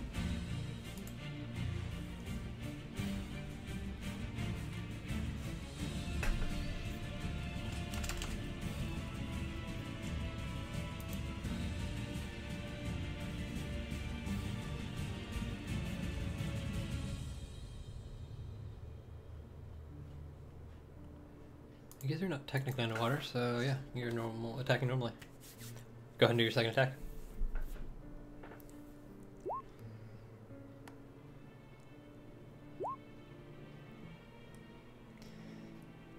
Uh, 15 hits for another 12. 20, 30, 32 is exact. It was at full health, and you just one-shot it as you come jumping off the side of the causeway. Bring the weapon straight down. You don't even hear its muffled shrieks under the water as you kick off of it, and it just sinks further and further down, the black ichor rising to the surface. That was metal as fuck, and you can pull yourself back up. That was unbelievable. That was fun. Yeah, it literally had not taken damage because Hobble had ignored it. You literally just killed it outright. Exactly. 32. Who's gonna kill me? That's a good reason to fight back. Yeah, as you pull yourself back up, Thad, it's on you. Alright, so, yeah, I'm kind of unsure what to do about the large monster there. It seems to be able to kind of counter any attack. Any attack. I am going to... Yes, use one of my few remaining slots and cast Magic Missile at 3rd level. That's whatever. Okay. Far wish.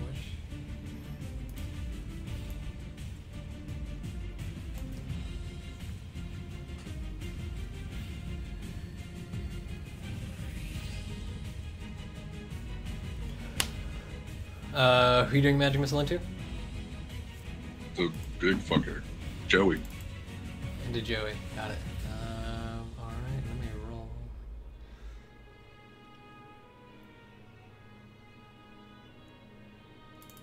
Can't do nothing about that. It's a magic missile as it is. Just flurry of them going straight into it for 15, 20? And use that Tarrasque ability.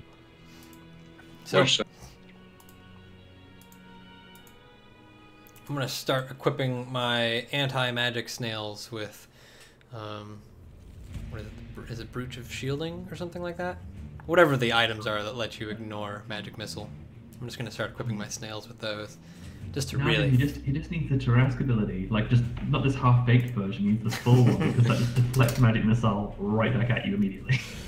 So as you let out these flurry of blows, each one just piercing through the shell, cracking it in various areas. One of them managing to pick up enough power along the way to just completely sever one of the tentacles, just falls onto the ground and slithers into the water. You see it sort of very rapidly decompose into a shriveled up nothing, really. This guy on the bottom, you're done, right? Yeah.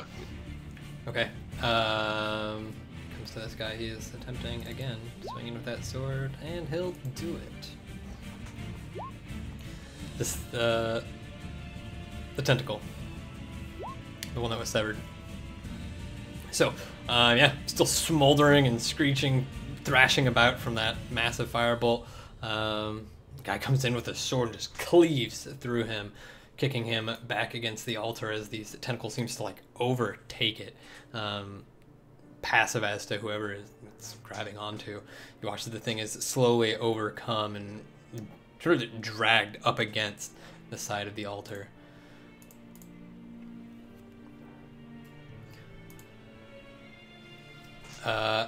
As that goes down, it turns to you, Hobble, and kind of points the sword at the altar and just Kronkalan Yara Hakalan.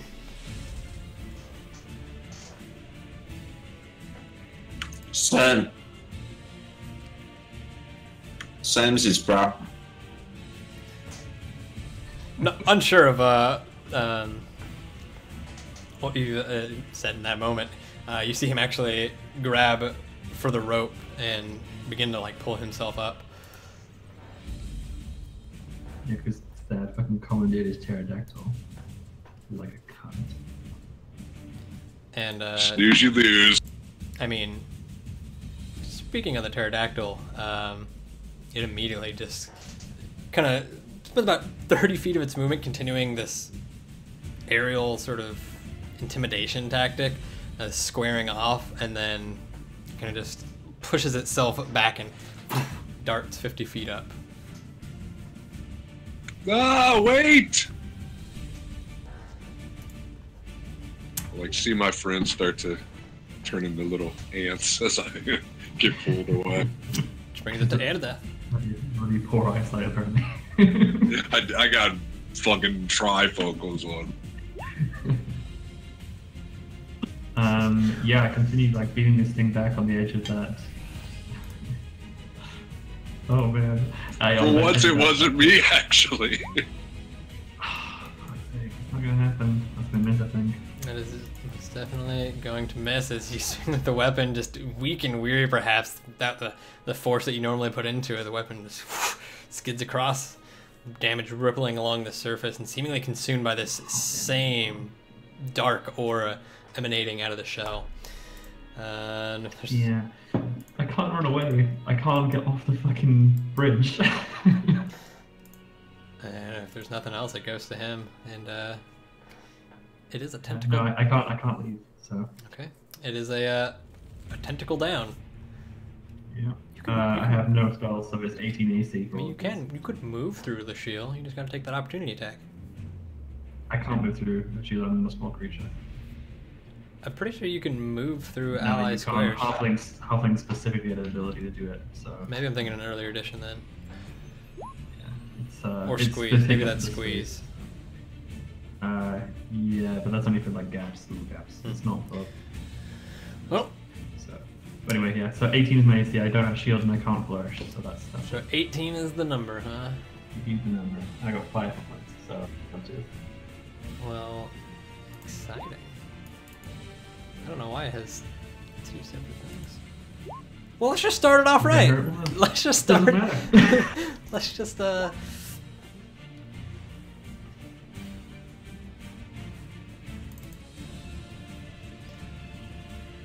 Just gonna put this little marker on there. I mean, fuck, man. The thing is that it's doing these simultaneously. Like all of these tentacles are going into you. Yeah. Just gonna put this there. God damn it. So close too. It's only your characters. Oh, well, it's because I'm in the front all the time. It has to be. Oh my god, and Yeah. 2 more hit.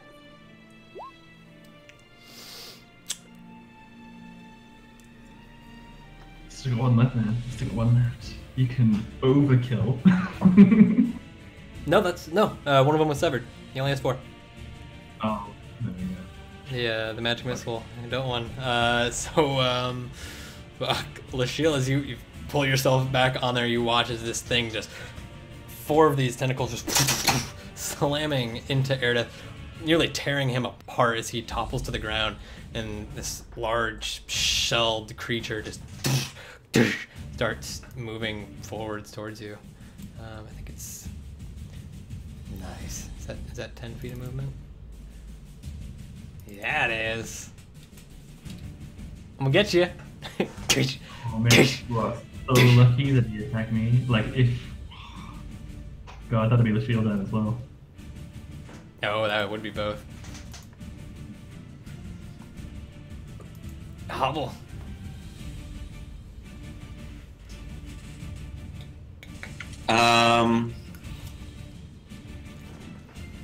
Okay, what's the deal with this altar? What's happening here? So, give me a quick perception. Is this an action? That should do it for free. I mean, you've been there for a number of rounds and looking around as you've been doing this. So, yeah, looking around, you see 10 pillars surrounding the place, on the insides of which are actually, from what you can tell, wrapping all the way around them, these very similar looking ziggurats carved in to the pillars, each surrounded by forestation and whatnot, and above them a different carved symbol carved into each one.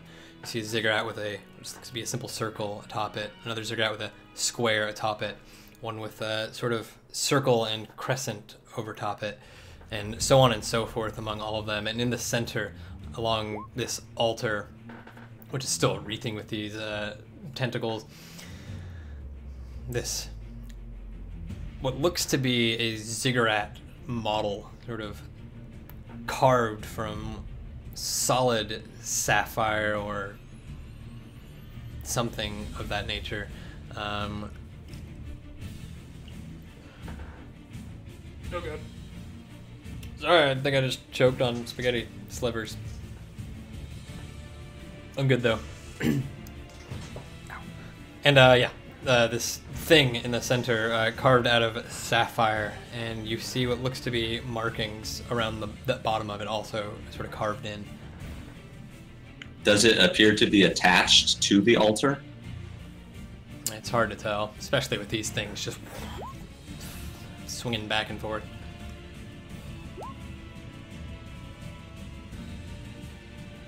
All right. If I wanted to use a mage hand in conjunction with my Quetzal to try to lift it, how much weight would I be able to accomplish if they worked together?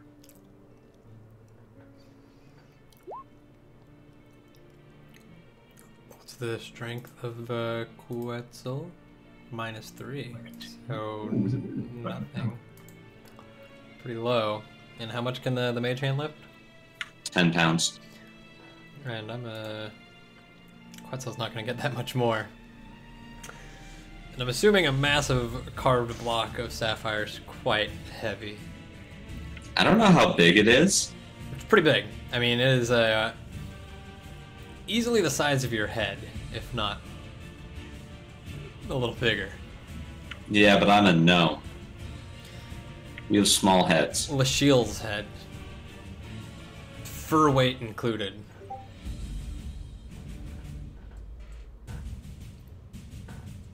I just don't know what that guy was trying to tell me. Like, did he want me to grab it, or what? What strength is the Quetzal? 4. He can carry 60 pounds by the rules. He can lift 60 pounds. How much does sapphire weigh? Because I don't know. A lot.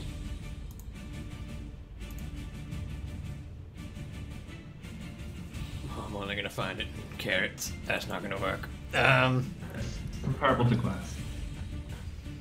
Yeah, which would be quite heavy for a sculpture like that. Probably, I mean, 60 pounds would it be? Yeah, I think between... Almost 30 kilos. Yeah, it's quite a lot. So we've got 70 pounds of lifting strength. Well, I'm not even sure how that thing could help actually, because it has no arms. Well, how big is it? Could the Quetzal like wrap itself around it and lift, or support it, like wrap it under it and lift up, and the mage hand just helps to stabilize it? You know, give me a strength check. He wanted to do it, Ty, alright? He wanted to do it. Give me a strength check on the. Give me a strength. On the Quetzal. Oh, on the Quetzal. Well, yeah, that's the one doing it. Yeah, your no-static mage hand. I thought you were asking me for it. I'm like, come on, I'll give you an Arcana. Unfortunately, no. I mean, this thing, taking a direction, it tries to wrap itself around it, but even with the mage hand, there's just nothing. No lift coming from that pyramid. Instead of, okay, if they can't get it off the ground, can they push it off of the altar?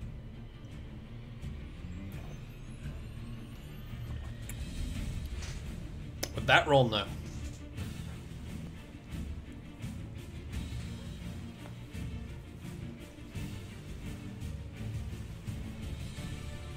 Tell me about these tentacles. I mean, what's their deal? all you've seen from them, I mean, the fact that they're just kind of like there, like moving back and forth, is when this thing was just felled, it grabbed onto it and sort of like pulling it toward. You see that thing kind of up against the altar and just like slowly being like crushed to death by these tentacles as they overcome it. And there's barely anything left of this creature. He's just being smothered.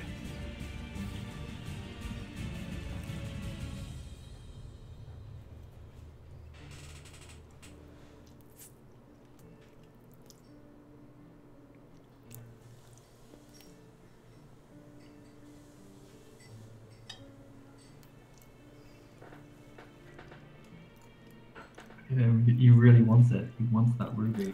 I'm really thinking hard about how I can get this thing. Is Mage Hand your action? I mean, yeah, if I said that yeah. Yeah, so that would have been your action. I mean, unless you have a bonus action, then that's all you got. Which means it is on to Le Shield. No, I'm gonna start climbing this route. Okay, so you quickly grab a hold of the thing and make your way 12.5 feet up. That's me. The shield.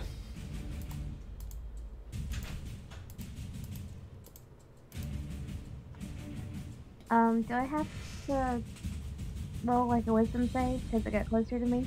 Nope. No? Okay, This one's not letting off that same aura. It's spooky in different ways. Like the fact that it just mauled your elven friend to death. Tentacles. Well, she didn't know him that well, and she feels really good because she just killed the other thing really fast. So. Does she have any rages left? There's none, right? You used the last. Yeah. Not anyway. First one's gonna miss.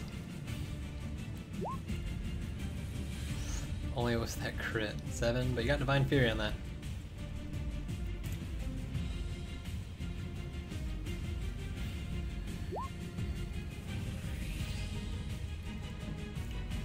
Interesting. It's coming up on my player screen, but not on my screen. 15? Okay, so as you swing in with the first attack, it just kind of caught off guard.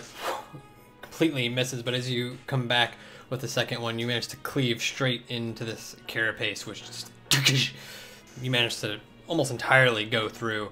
It explodes sort of in the inside with this divine energy, and yeah, I mean, as you do this, it lets out this wail of pain and agony and kind of skitters back momentarily. It is not looking too great. That shell is almost entirely cracked, deteriorated. You managed to sever another one of those tentacles. It's down to 3. Anything else? Would it be an action? Like, is my spear still in it? If I tried to, like, get that back, would that be an action? Yeah, it hasn't removed it. Spear's there. I'd let you do that as a bonus action. Just kind of quickly grabbing it. I'd like to grab that back, please. Okay, so in that moment that it's like skittering back, you quickly grab hold of the spear with one hand. Any movement or anything? No. Okay. Thaddeus! 70 feet up in the air. I was just about to ask you that. First of all, I'm going to say, no, back down, you stupid bird lizard thing. And, fuck, I don't want to, that's too far to jump. I'm going to just, try to start pulling his reins to, like, try to force his neck back down, basically, like, go back. And I guess I'll cast my last magic missile. Okay, and give me an animal handling check while you're at it.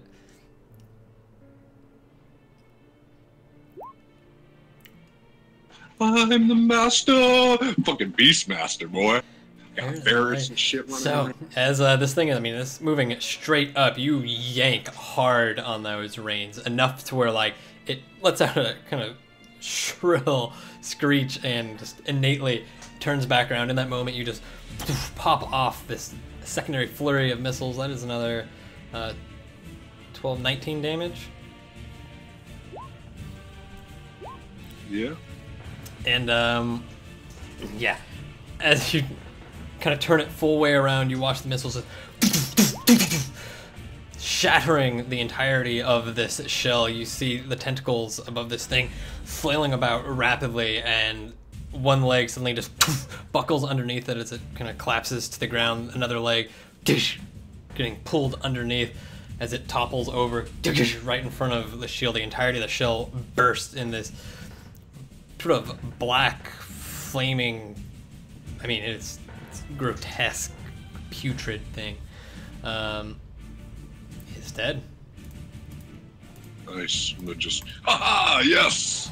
Be very excited. You do notice, however, I mean, in your moment of cheering as this thing collapses, you do pretty quickly take notice of the fact that Airdeath is on the ground.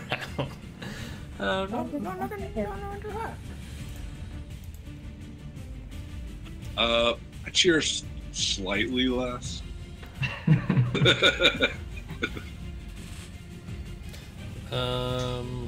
That is them all. Oh, wrong thing. Lizardman.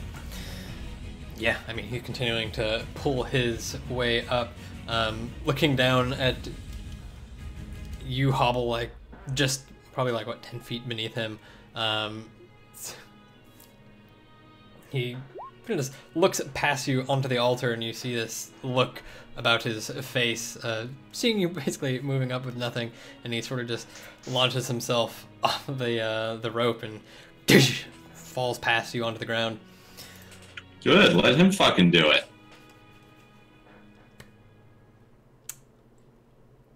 Yeah, you watch as he kind of just move up and starts cleaving away at these tentacles. Oh god. Or he doesn't. Yeah, I mean, he swings in with the weapon, and it's like the tentacle suddenly just like kind of wraps itself around it and pulls it from his grip. Kind of staggers back, not sure what to do, just pulling the shield up to keep these things as they coil themselves around the trident, and you lose sight of it rather quickly. Kind of turns around, seeing, I mean, that thing dead now. Looks back up to the pterodactyl and just Prakalanturun! Pterodactyl goes into a straight, rapid dive. Thad, I need another animal. Actually, yeah, I guess it would be. No, would that be dex save or would it be animal handling? Where does that normally fill? Try not fall off. Is that dex? Yeah, if he's trying not to fall off of the dex save, usually I think. I need to check that. Dex save it is. Okay, you managed to hold on. I mean, you have a pretty firm grip on those. I mean, you feel yourself lifted off the seat a good foot. You manage to pull yourself back down as this thing swoops to the ground. its claws clutched around Airdeath and immediately makes its way back up. So I said you were 70 up. So that's pretty much going to be its full movement, is to get down there and grab him. It's full 80. You stole my pen movement, man. I was gonna have him do a flyby. Oh shit! I don't have any spells anyway. Never mind. I was gonna try to like fly by, heal Airdeath, kind of weak at him, roll out. Yeah, they're all dead. Hobble. I'm gonna have my mage hand and the Quetzal try again to get this thing off the altar.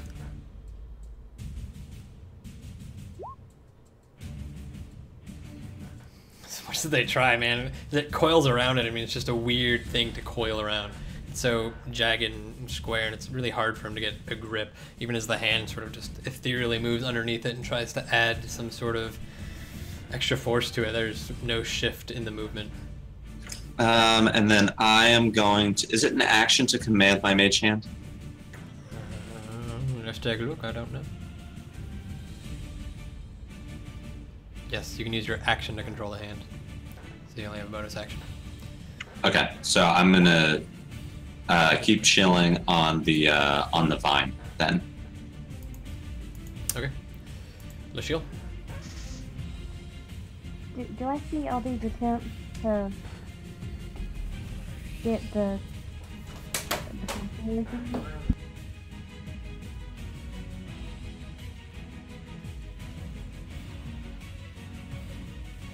Oh, so it's right in front of me.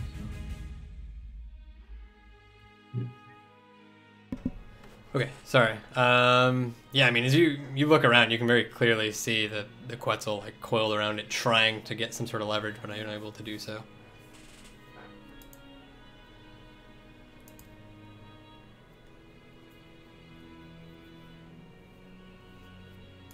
Then I'm gonna pick it up. Okay, give me an... Before you even get to it, I need an athletics check, as these tentacles immediately just fling towards you, trying to essentially grapple you. Not that they're going to be able to.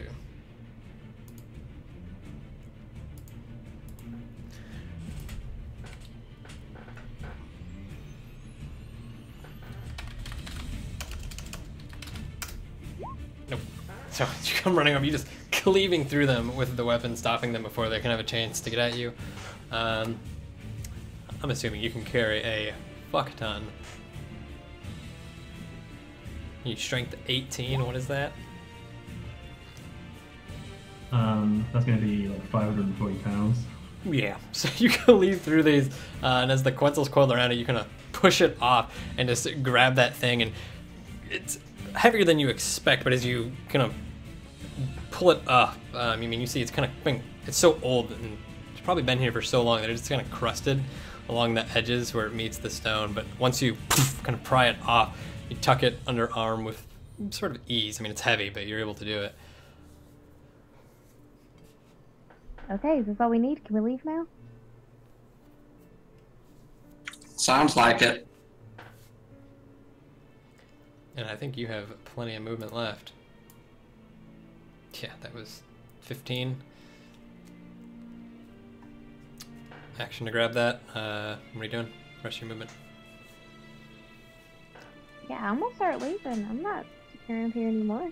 Okay. And then you grab hold of the rope. Give me an athletics, as you're effectively trying to climb up this rope with one hand and a massive, heavy object under the other. Okay. Good enough as you grab it, just pulling your feet up and then quickly grabbing hold quite fast, and yeah, managed to pull your way up. We are effectively out of combat. Pterodactyl with Airdeath clutched in its claws, Thaddeus on top, sort of spirals its way around the large vine as everyone slowly begins to make their way up, clambering along this massive root vine. As you guys reach to the top, moving about 120 feet to the surface, as you enter this deep, dark, and kind of long tunnel, you can see glimpses of the stone where it's kind of crushed inwards, just small areas of this blue stonework on the other side of the demolished sort of center there. You can clearly see on one side what looks to be the blue stone, but on other sides at various points, this red stone, this more white-ish stone, and sort of brownish earthen color stone on any of the four sides. As you move further and further up, reaching towards the surface, you begin to see a number of heads looking down inwards towards you. As you reach the top, a number of these lizardkin immediately go to grab the hands of the one who flew down towards you, pulling him up first, then Hobble helping you, kind of just manhandling you as they pull you up out of the hole, and then with shield they take the item from you and you kind of clamber your own way up as you guys come out the hole. And we're into combat.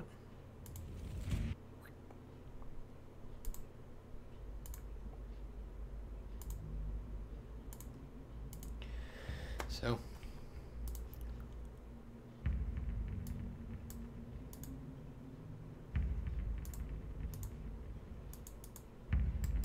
as you guys emerge from the center of this hole, helped by the arms and hand of these lizardkin, you find yourselves seemingly back at the center of Quetzalon. As you look around, you see what looks to be a vast horde of lizardkin. You're almost frozen in place as you see what looks to be dozens of these creatures riding atop what look to be these small dinosaurs.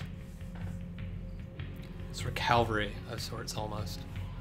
Beyond them you see just encircled around the center on each of the branching pathways that lead out to the four temples, droves upon droves of lizardkin soldiers, varying colors: blue, white, some are very dark red.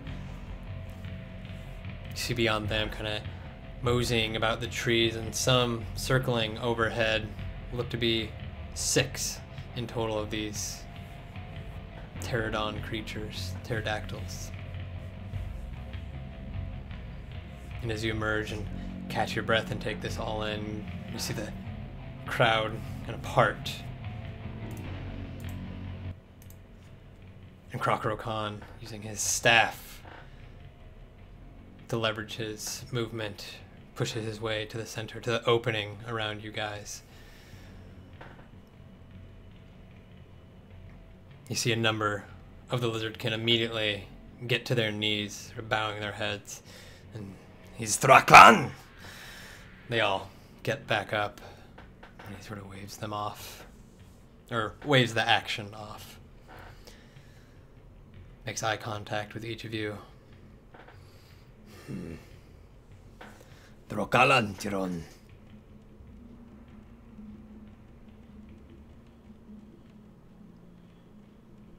We made it out here after all. Grantya, and you as well. Unfortunately, not all of us made it out. Did you know what we were going to face in this temple? He considers it for a moment, but at your first kind of response, his vision turns towards Airdeth, and you see his head drop low. He slowly starts to move his way towards, sort of ignoring your question momentarily. As he comes closer, he shakes his head. Grandula Throkan. No, not beyond what we thought he would be here. What were those things down there?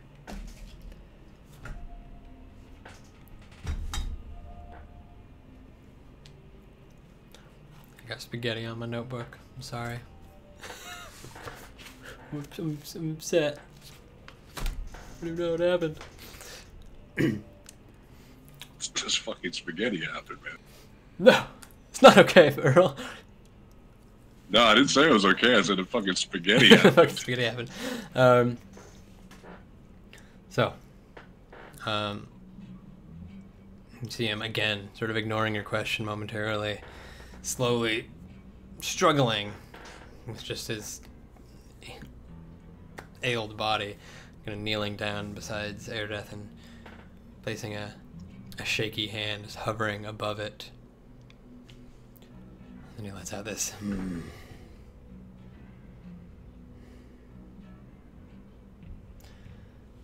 It is worse than I expected. And he looks back up to you, Hubble.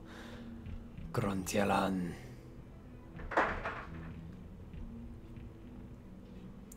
They are Grontia, servant of Gruthalak.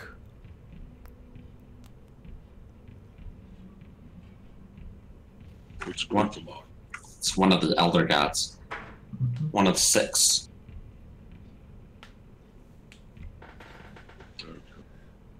He lets out this heavy sigh and kind of turns his head up to the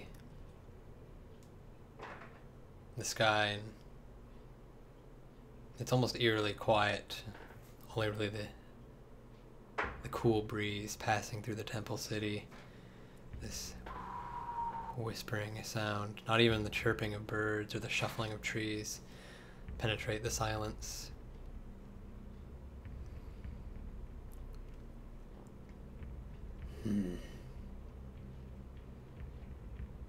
He struggles and kind of pulls himself up using the staff to leverage his weight. Run. I am sorry for your loss, Grontia.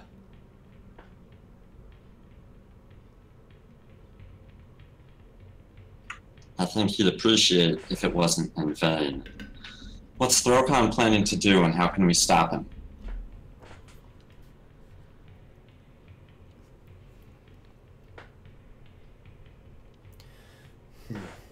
Grontialanzo, if we are correct, and he kind of turns back, looking towards the massive hole, the fissure that has been just placed in the center of the temple city.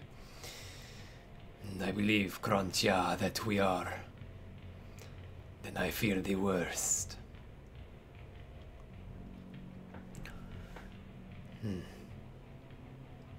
Brokan Grontia heads for Akalan.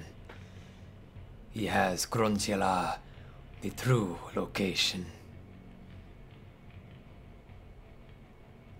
Tranko, he may yet try to release that which we have buried long ago.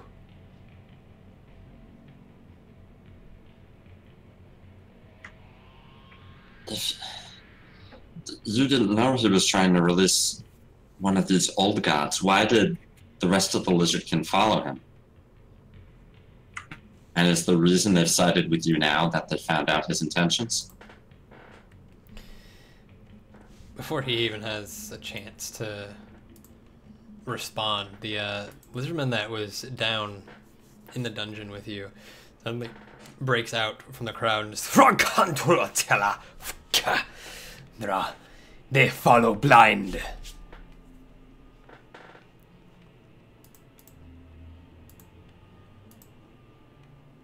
What happened to Throkon? How is he so blinded by anger towards my people that he would seek to undo something that you sacrificed one of your gods for, one of your true gods?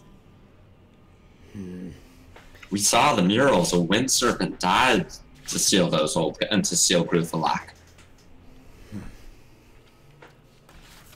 At this, he, kind of grabs the staff with both hands and leans down, placing his head above the top of the staff. And there's just this low guttural Tohil. His eyes are closed as he says it, and it's almost contemplative.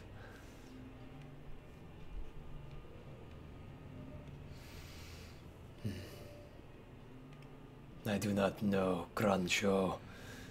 I have no answer, Thran.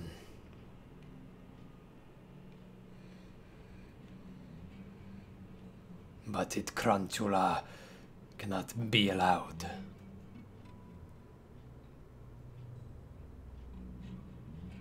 How does this sapphire, how does this ziggurat we found help us? We can talk on the way there, but how do we get there? Can I keep this bird? I mean, you're off the bird, and the bird is now way away. He'll never forget the bond you have. Never. I was gonna like pet him and maybe give him some rations or something, you know. Try to establish that bond. You steal the bird away from the This bird is mine now. Right, yeah. I need this to kill Throkon, so it's mine. You need something to kill Throkon. Commandeering your pterodactyl. Official business. Branko, we arrived too late. Throkon is already Drakan on the way to Akalan. It will not take him long.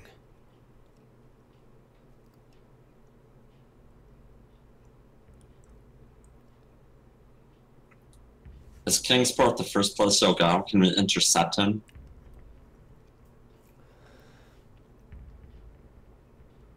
As you ask that, there's this sudden kind of scuffling off in the distance behind the larger formation of these lizardmen.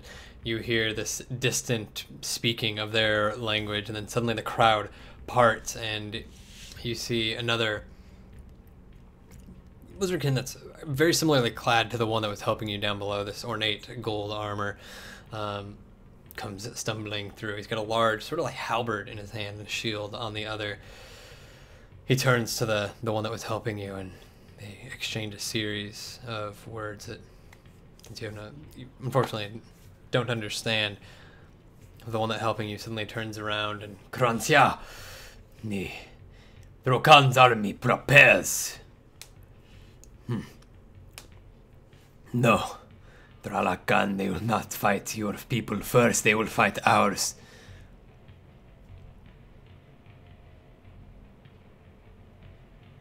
Where will they go? If we can get there first, can we fortify it? He may have the power of Gruthalak on his side, but there will still be plenty of normal lizardkin. We may not be able to prepare for Gruthalak, but we can prepare for them. At that, kind of considering that, he turns back to the person, and the two of them, clearly chieftains of sorts, exchange another series of words. While you don't understand them, you do very clearly make out the word Makatl.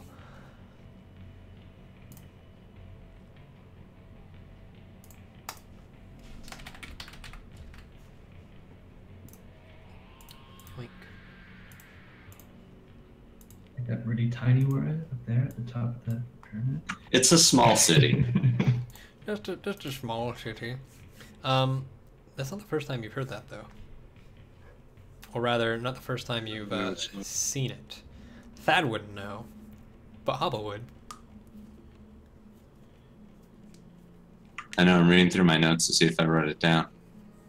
Divination water.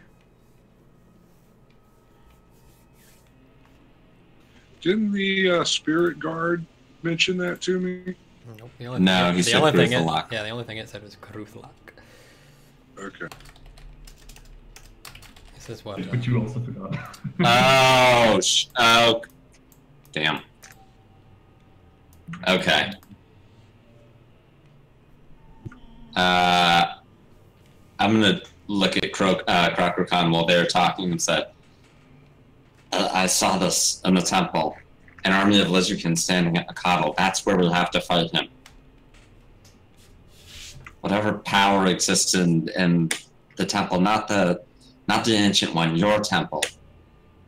It saw what was coming. It knew what was happening. The power there. Makatl's where we have to fight Throkon. That's where we stand. And I'm gonna pull out the water skin and I'm gonna give it to Krokrakan. So this water, I don't know if there's power left in it, but the power that was there, it showed me Makatl. It showed me this army. The two chieftains who are conversing kind of stop as you come to this realization and say it, and one of them steps forward and Krantia, Thron, no. Mekatl is... Ron... Mekatl Gra is... He kind of struggles to find the words, but... Drokan's village. I'm telling you, the spirits in that temple showed me the future.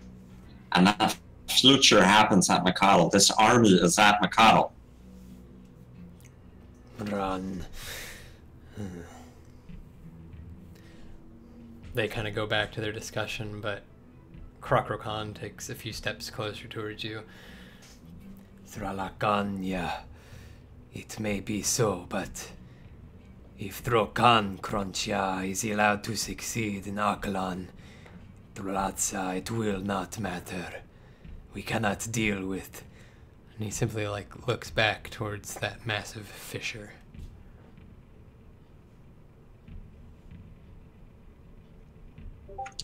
The fight we saw in the murals in the temples down below, the battle between your people and Gruthalak, was it just him, or was it all of the Elder Gods?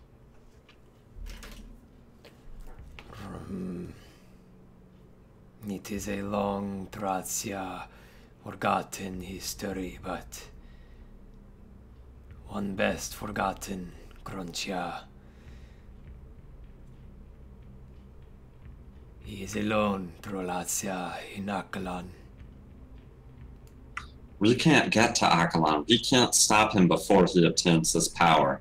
But with this, an allied army of Lizardkin with your Wind Serpent was strong enough to stand against 6 Elder Gods. And all we have to deal with now is one very stubborn, selfish, arrogant Lizardkin. That's not only that, but you have us on your side. Below, we saw a battle between the Lizardkin and the Elder Gods, and we saw a battle between Lizardkin and Valkyans. We have 2 armies converging against one. Krontia. He kind of lets out this stifled chuckle. Trolancia, your insight is... And he just kind of nod.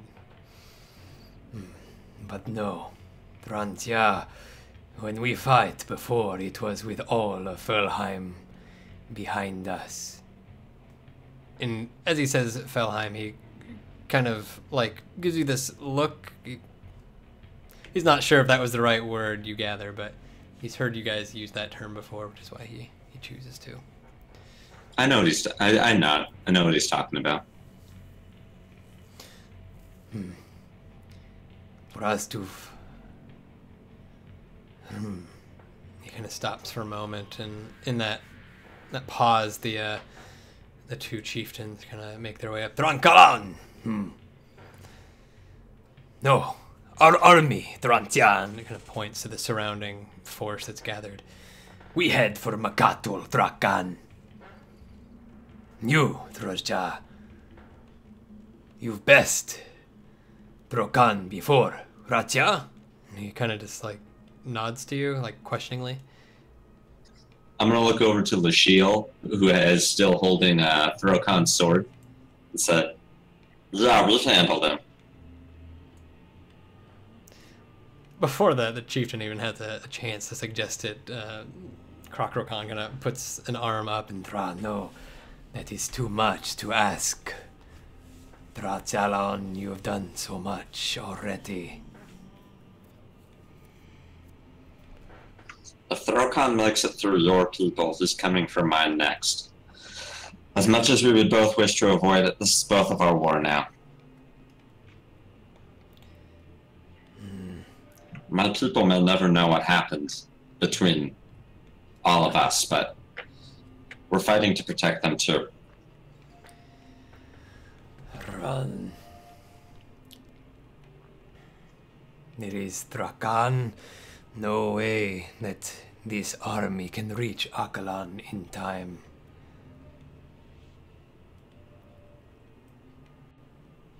Grantia, but you can perhaps yourselves. While the rest of us, Grantia, head for Makatul.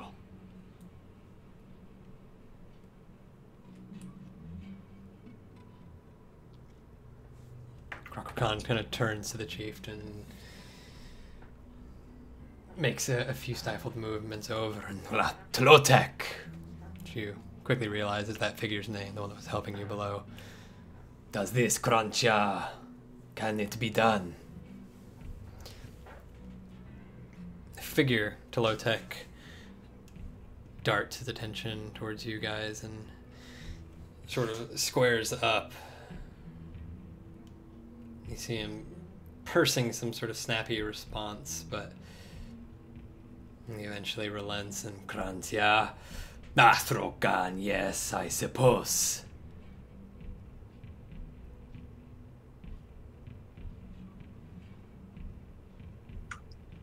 Luron has to go to Akalon and stop Throkan while the rest of you slow his army's advance in Mikado. It seems the best, or only course of action, Kroncha. I agree that urgency is an issue here we must make haste, but my friends and I were exhausted from our travels through the temple, through making it back up here alive, those that did make it back up here alive.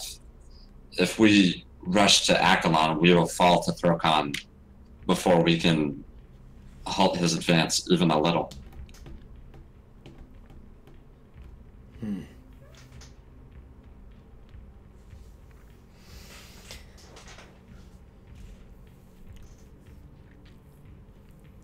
Yes, Kroncha, and there is the matter of Throa.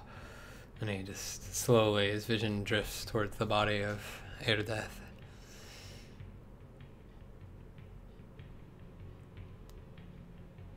Thran, there is hope. Kroncha, come. And he kind of just immediately, two-man? Hobble and Thaddeus, and then there was two. Right. Wait, why is he dead and not just unconscious? Because he got super... Dude, how little do you pay attention? The thing super killed him. The thing dealt extra damage after he died. So Erdeth just auto-failed all of his saving throws. Yeah, I mean, I've seen that, and I looked at the amount of damage. It didn't seem to be more than... No, the first crit knocked him unconscious, which means the following two that hit him, both were 2 automatic failures. He's got 4 failures before the snail's turn ended. He died. Okay, I got you. Also hit because it was a 20, not a 4, because I was technically... Oh yeah, because he had that advantage, so... So he actually caused 6 death saves. 6 death saves. And then we talked about me being dead at length for several minutes. Yeah, but I thought it was more of a unconscious dead. Wait, how'd you take 6? I thought the crit just knocked you unconscious and you had 3 saving throws left. Yeah, every hit you take is a critical hit again. So so you take 2, so it was 2 hits. So it killed you and then hit you 3 more times. Yeah, because it was all simultaneous. That thing wouldn't have attacked separately. And honestly, it's probably for the best, because it would have knocked his shield out too. Well, simultaneous, as in like, it did 1 hit, 1 hit, 1 hit, 1 hit. Yeah, yeah. If it did all of its damage at once, it would only have knocked you unconscious, because it wouldn't have done your... wouldn't have done your... What he means is it was like a flurry of attacks. It wasn't just like, oh, I'll do 1 attack. Is he dead? No, I'll do 1 attack. No, that's what I mean. Yeah, I mean, it still happens one after the other, just mechanically, but it's not like but you it's guys not where like you do... reassigning its attacks. Yeah, exactly. It's not like you guys where you do one to make sure it's dead and then move on. Like, it's just... They have to choose all of them, so... Kind of like the way this thing does it, to be honest. I think we should stop assigning our attacks as if we're trying to just barely kill it. Anyway. Yeah, Erdeth's dead. Nevertheless, as he looks towards Erdeth's bodies and Draka, come on, or follow. He immediately turns around on the spot and, assuming none of you go to grab the body, a number, like, probably a 4 of the lizardmen in the crowd immediately run to the body to pick it up. He immediately makes his way towards the temple, the one that you guys entered yourselves.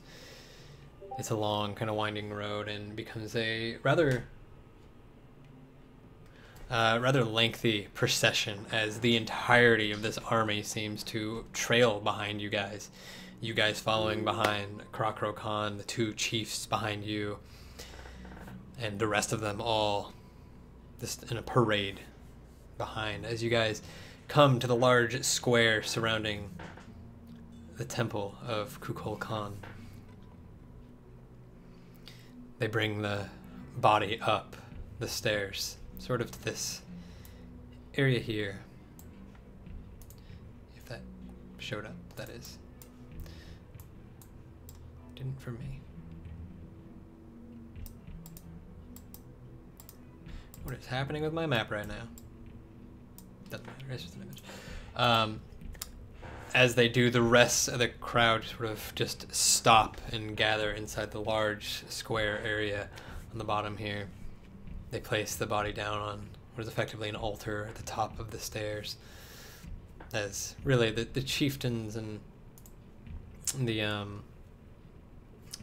you guys actually, sort of the chieftains stop in front of you, stopping you at this area here, while the four carrying Erdeth and Kukul, or Krokro Khan himself, all head up to the very, very top of the structure. Barely just small figures from there. You watch as there's this simultaneous, ritualistic, just doof, doof, doof behind you. You can hear and see the echoing of spears as they all prod into the ground at once. It continues for 10, 15 seconds, and then they all stop at once and kneel. At this point, the 6 pterodactyls all hovering around have perched themselves on the side of the area, the massive walls that flank the central square.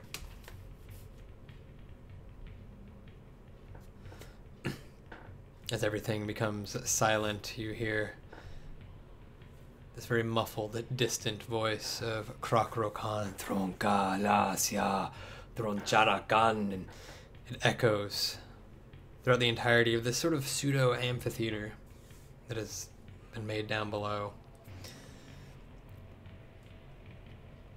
As he continues, you get this strange, almost otherworldly sense about you. Your hair begins to rise up, and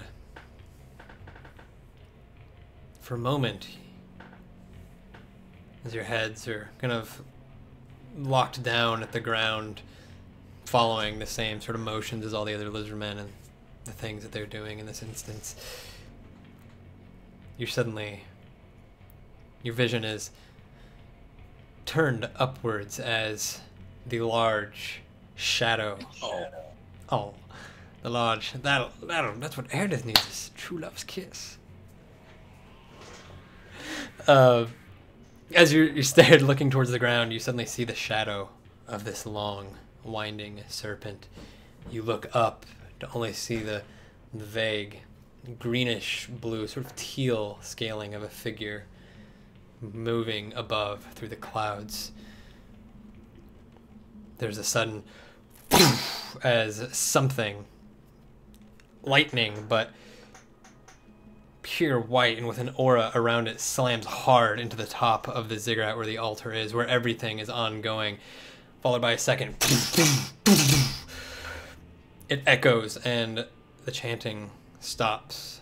Krokro Khan's voice no longer there, and the lizardmen all, almost at once, stand up from their kneeling positions, their head turned up toward the spectacle. Assuming Erdeth is willing. Oh no, fuck this. This is that. I'm assuming he's only more enraged as he comes back. You feel life flow through your body. Your eyes. I'm not sure he even knows he's died, so it's just sort of panic and flailing. You come up, you see this lizardman shaman, frail and completely winded, one hand on the altar. Stumbles back as your body kind of sits upright, the numerous wounds upon your body, pained and stifling quite a bit of your movement. The rest of you down below, Ashil, Oh god, your picture's in the wrong spot. Thaddeus and Hobble, you see only the briefest movement up above. 2 shapes, however. And finally, Krokrokan yells out, Thronkalatru! And all of the lizardmen, almost simultaneously, Thronka! Chant upheaves through the entire area. It's almost deafening. But Erdeth is alive. I'm gonna run up to him. Give him a little hug. I think when Liz happens, he sort of like jumps to his feet and he's sort of like panicked and like backing towards the altar. He has probably no idea what's happened. Like looking around frantically. There's a lot of lizardmen here all of a sudden. We're on the ground. Well, you got a little gnome running at you. What are you gonna do? Kicking I mean, you notice this way before Hobble ever arrives, mind you, because there's a multiple long flights of stairs leading up. Really awkward. He probably stops and pauses and just like, and then continues Take up. a breather. Somebody hits him a cup of water halfway through.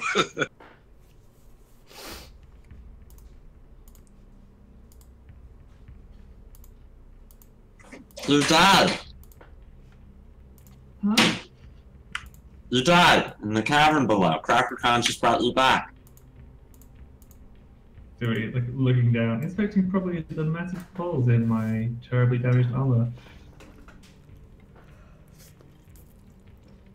Oh, you know what? I am disappointed with your progress on that spaghetti type. I know. What the fuck? Shockingly bad. I know. Not as bad as last week. I devoured it last week. I need to get 2 forks and just... You know, you're having to role play all the lizard kid this week. You're having to talk too much. Wasn't as bad last week because you guys were just walking. You guys narrated your own trek through that bloody hallway, so I didn't really have to do much. That's true. We don't need you. Yeah. I think you had your first round before we started. There's that too. I did eat for 30 minutes before we played. At any rate, yeah, Hobble, as you come running up the stairs, you see Erdeth like just sitting upright on top of this altar. Krokrokan behind him, holding onto the staff, one hand on the wall to stabilize him. Yeah. So that's about. Well, I'm gonna give Erdeth a hug, and then I'll, step away and say, so long story short, Throkon is at Akalon. He's bringing back Gruthalak, one of the elder gods we saw in the murals below. He'll be leading his forces of blinded, not literally blind, but subservient lizardkin against Krokrokan and our allies. And while the forces you see here will meet his army at the city of Makadal, we are off to Akalon to stop him.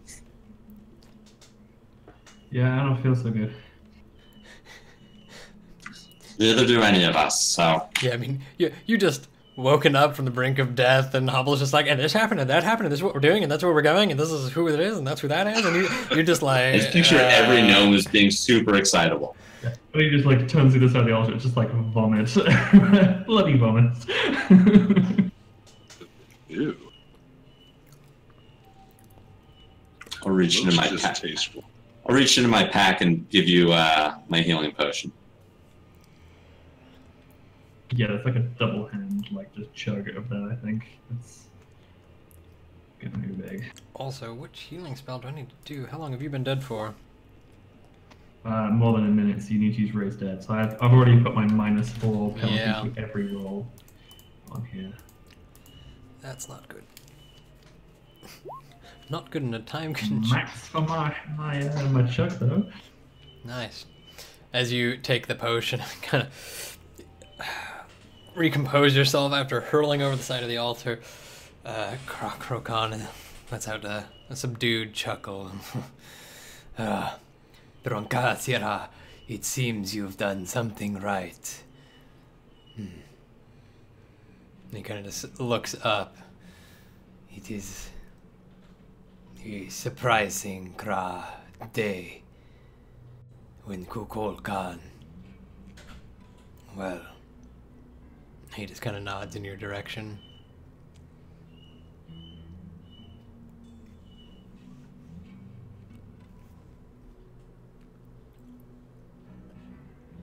Yeah, I think he's just stopped taking all this in. I'm not sure he has a response for that. He's ready for God talk right now. The point remains that we are still unable to fight Throkon in our current state. We are, I hope, all willing to head to Akalon, but we'll need to rest before we fight him.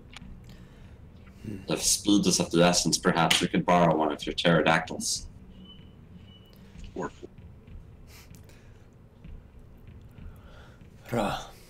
Yes, Kuntiala.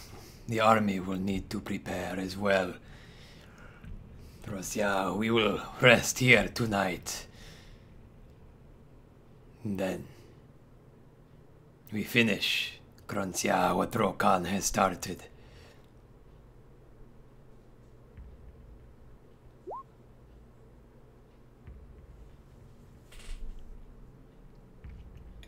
And with that, he pushes himself off the pillar that he's leaned up against, and the staff starts making his way down the stairs, a long flight of stairs. And given how slow he moves, it's a long process as everyone goes AFK in the middle of the RP.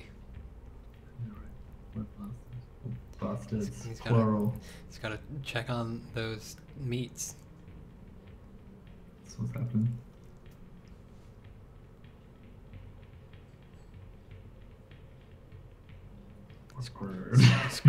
This group's going downhill fast. Alright. If they're away, I'm just gonna dip away for 1 second because I mean, why not? At this point, I guess I'll go get water. We'll be back. Alice, take a breather. You know, if you're there. I'm not sure. You haven't said anything in, I think, 2 hours.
We're still not bad.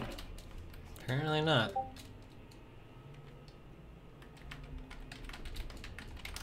I'm just informing Tom that you've lost a third character. Yeah, I was ready.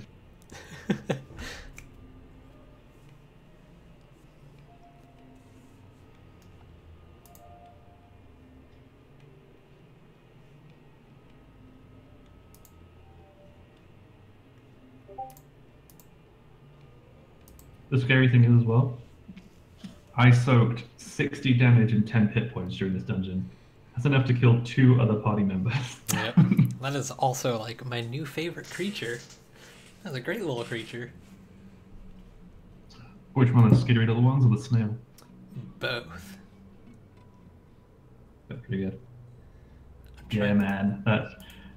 That crit Alice got though. Oh, I want to know what her whiff save would have been. Technically, I was measuring it out afterwards.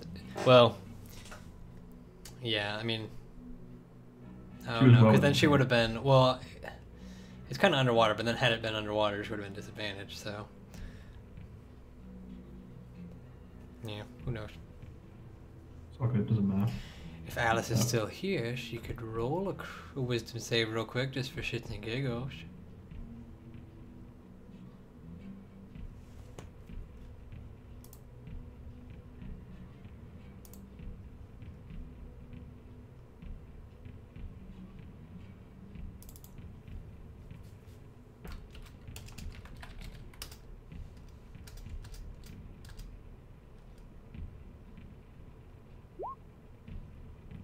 Ooh. I did that, but Oh. that would pass.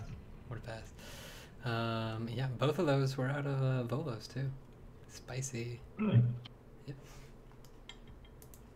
I wouldn't know what they are. I mean, they were changed slightly anyways, but yeah, Yeah, I'm not very the happy aura with thing all is those interesting monsters. because yeah, I mean, you're not immune to it afterwards. It only lasts until your next turn is the thing. That's the reason why. It's not like a 1 minute duration that you retake. It's literally just you're frightened until the start of the creature's next turn. And it's also a super low DC, so. Alright, we're back. We're back. Congrats, everyone.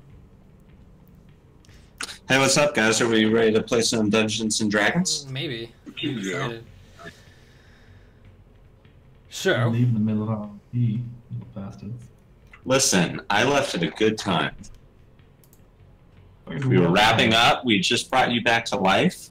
Were we wrapping It's up? a natural commercial break. I thought we were heading down to the bottom so that we could, you know, get Thaddeus in on the conversation, maybe Lachille. I thought he was there. I just assume everyone follows me. You ran up. No, Oh, right. we all didn't go running up to Erdeath. Which is why You I guys are attacked her dicks. immediately. So, as Krokron pushes himself up and off the column and using the staff to help him get down the stairs, which takes some time. Probably takes Erdeath a similar amount of time anyways, given his state. Yeah, as you guys reach the bottom, much of the large gathered crowd is already sort of dispersed. Many of them stay around, just sort of awestruck and going about their almost prayer-like ritualistic activities. You see many of them kind of scattered to the far corners of these walls in front of statues and things of that nature, paying homage to these winged serpents. Nevertheless, as you guys make your way down the stairs, you meet back up with Thaddeus and Lachille. You guys see Erdeath surprisingly alive and breathing, although looking suitably fucked up. Mhm. Two Good chieftains. to see you back.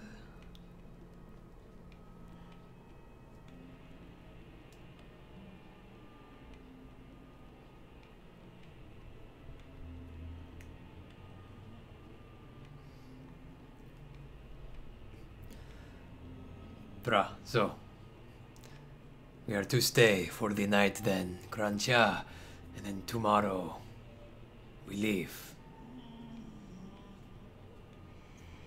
Yes, I think that's smart.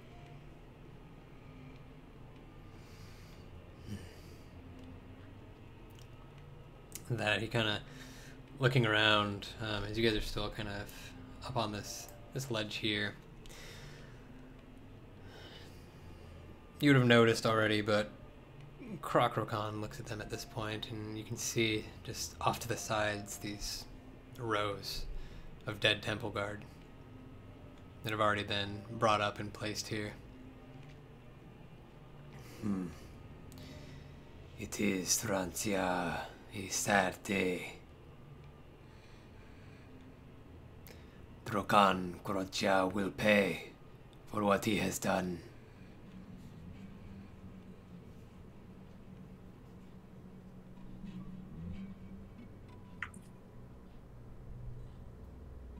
Does Hobble have any spells left? No. Okay. And never does.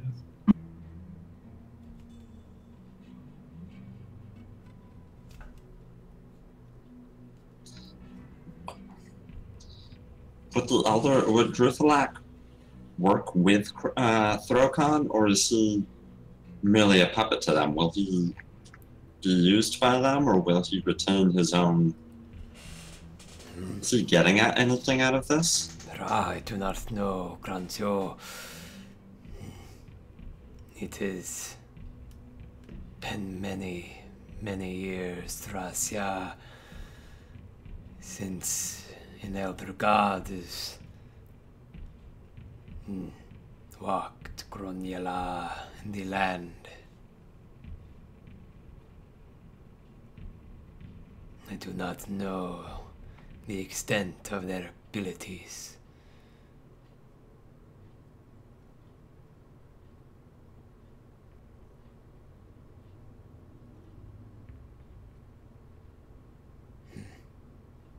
You see him kind of contemplative there for a moment, and then...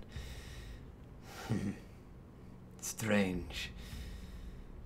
Beside Drokan, you are the first in many ages, Drakala,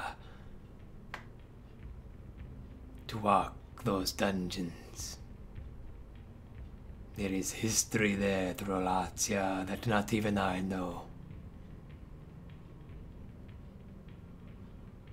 I don't recommend investigating it. It's dark. I would not anyways. A time best forgotten, Traka, as I have already said.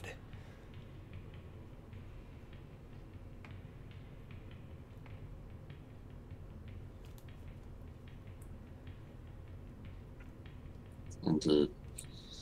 That's scary though to think that someone could so easily convince members of any tribe to go with them to unearth such dark secrets.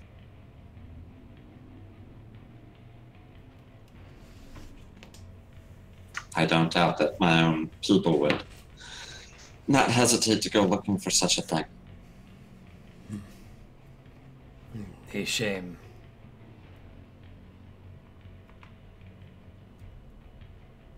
Dra, this is why he must be stopped, though.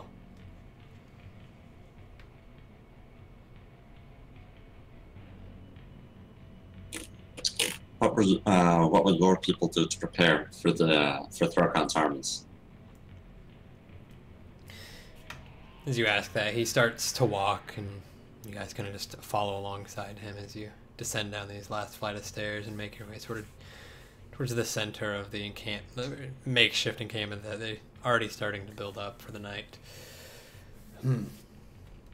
Tlotek, Krantia, his armies are quite vast. And he says this as he looks around the various, hundreds of lizardmen that are there. You see already that massive number of these cavalry and the pterodons flying up above. Yes, not all the tribes, it seems, trust Grontiala Throkan. Many have flocked to Tlotek.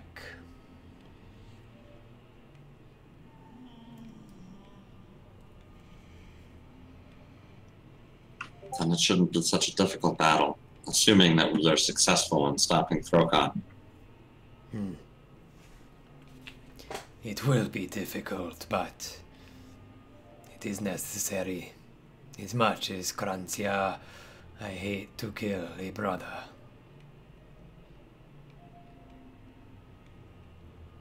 When we started all of this, Krukulkin spared our lives so that we may help you.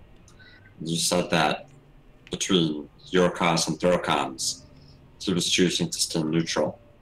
But if he knew what was at stake, why would he make such a decision? He lost a brother against Gryffalak. And I suspect that Selanko, he like I did not understand. But Krontiala, now that it has been made clear, his vision sort of drifts towards Erdeath. It seems he has made a change of heart. Will the other wind serpents stand with us? Bran, that I cannot say.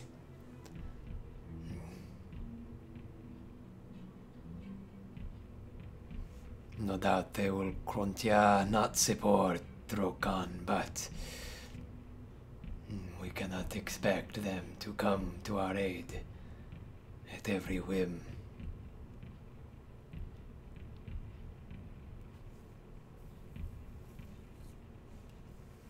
Then it'll be up to us to stop him. All of us.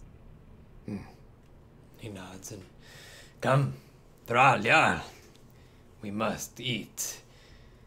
You are weak and weary.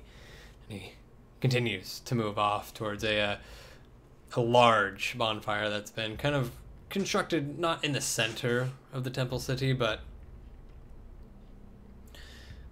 kind of just off to the side. And you see, as they're moving around, you are weak and weary. Coming from the guy that needs a stick to walk at this point. So, yeah, I mean, you come up to the center of Quetzalon again, and as you do, you can see as they're kind of building up many of these just very small makeshift tents and things. Many of them are hauling large blocks and dragging them along the sand with these sort of rudimentary sleds of sorts, bringing them towards the center platform. The stone that you previously was there has just been devastated and torn through, and they seem to be just already rebuilding it, sealing off this now entrance to the tomb below. Well, dungeon. With that, you guys are left to your own accord.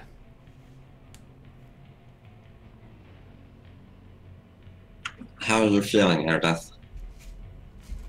Honestly, terrible.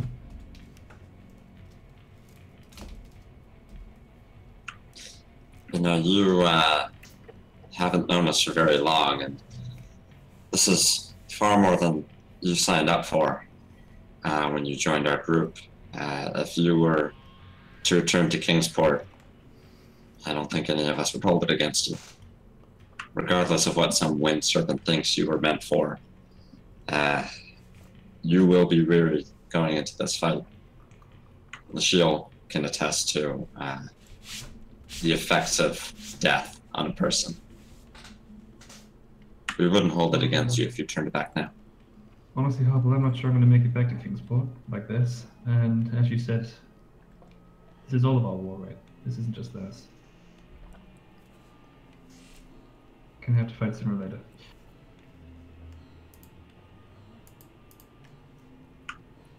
Fair enough. We'll do our best to support you. Or I think I'm going to do most of the supporting. I'm going to stay well back away from that monster. And I may throw a few spells around. Based on what Crackercon has told us, it might be in all of our best interests to stay back. Hopefully we have the support of the other two wind serpents, or I don't know what the four of us will do against an elder god.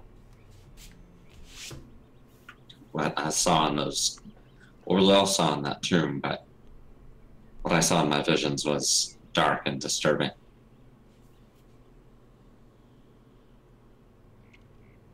I mean, that's a good question. Do we even have the ability to stop this thing?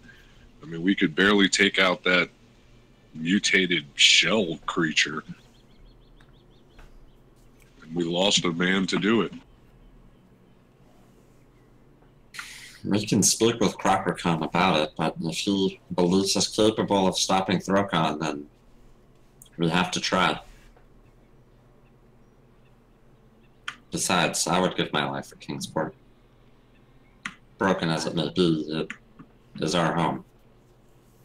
I mean, yeah, if we had a chance, I don't want to just throw my life away, though. I mean, if we're talking about fighting an elder god, you know, how do we do that? You know? I have a feeling its name is probably inflated, but I mean, if you don't fight it here, it's going to have a chance to gain strength, come an army, and it will sack Kingsport. Maybe we can find out more about how they defeated these things in the past. Maybe there's some kind of artifact or something we can use to our advantage. I'll look over at where they're filling in the hole to the tomb with stones. And so I think we may be losing our chance to research. Besides, I believe we saw what we needed to. They sacrificed a wind serpent to kill it, or at least seal it away. Perhaps that's all we have to do. If it's attempting to use Throkon as a host, then all we have to do is stop him. He may not be able to control it. If he is attempting to release the creature in its entirety, then maybe we can stop him. Crockercon seems to think that the four of us will be fast enough to get there in time. All right, fair enough.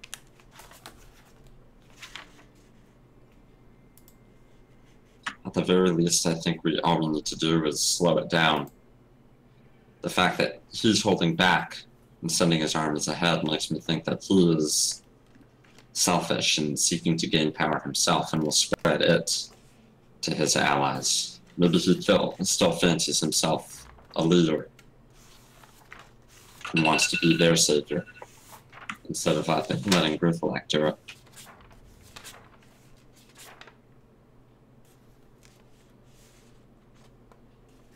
In any case, we'll speak with Crockercon at dinner tonight and see what he believes we're capable of. What time of day is it right now? It's a pretty late day. At this point, after like the ceremony and everything, there's very little light or sunlight still. Very quickly dipping beyond the horizon. All right. Yeah, I hope dinner's soon. I'm exhausted, as I'm sure you guys are. Some of us literally.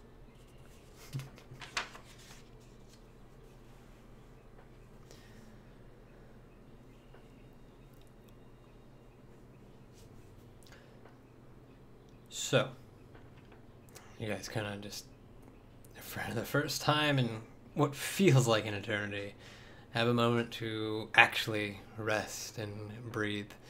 The night wears on. Eventually, large quantities of food are made up and brought to you guys as this army of lizardkin all eat and join in, preparing themselves for their own war to come. At least at one point throughout the night, as you're eating and winding down, and Crockercon come by. Crockercon, how go the preparations? Good. I have faith in Telotek, Grantia.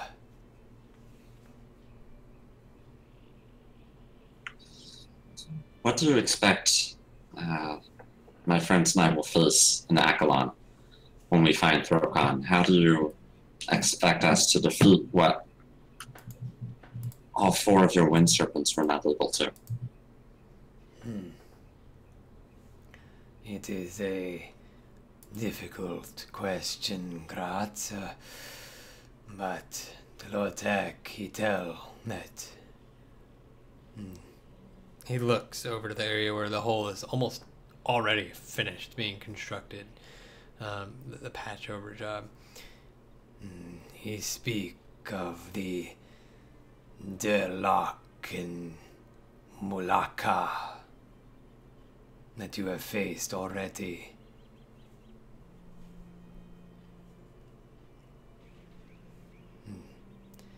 They are creatures, Gruntyar, of legend Not something, Tricia, any of us had ever suspected to find or face. I imagine it will be more of the same, if not worse. Is there anything in your legends about how to help defeat these creatures?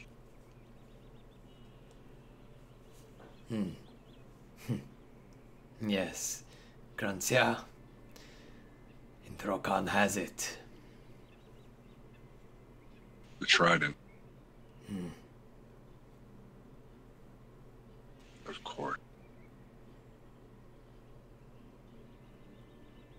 So you suspect that Thorokhan seeks a partnership with these creatures, or do you think he seeks control?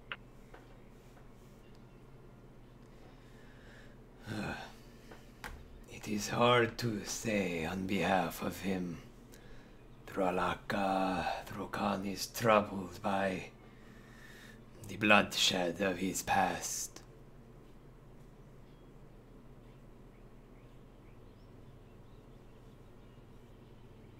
The fact that he goes with the trident and that he goes alone makes me think that he wishes his people to see him as a savior, not as a messenger. Perhaps. Though to unleash the evil that he has done, there is nothing, Sraka, of a savior in that respect. If his people follow him to this extent after everything he's done, then I don't suspect there's any hope for them either. Dran, you say it yourself. He goes alone.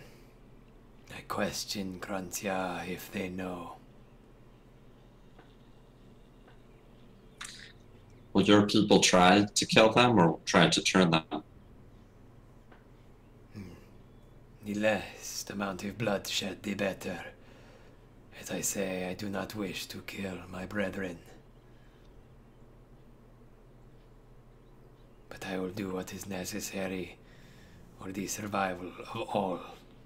Dran, Krotia. I'll hate to ask, but Thaddeus brings up a good point. The enemies we fought in that tomb, as strong as they were, we were unable to defeat them and keep our party intact. If we face greater threats, is there any help you can give us? Any advantage we can have over them that we didn't have before? Crocker Khan's mouth kind of opens to respond, but he's cut off by the much more aggressive Fragatia of Telotek. And quickly moves his way through the crowd.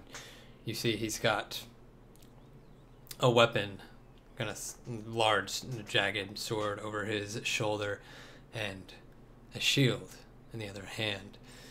He moves his way through. It's with this intent aggression marking his movement, and he stops maybe 10 feet away from the group of you and chucks the shield into the ground. It kind of skitters to a halt. Doesn't land in front of anyone in particular, but sort of in the middle of the four of you.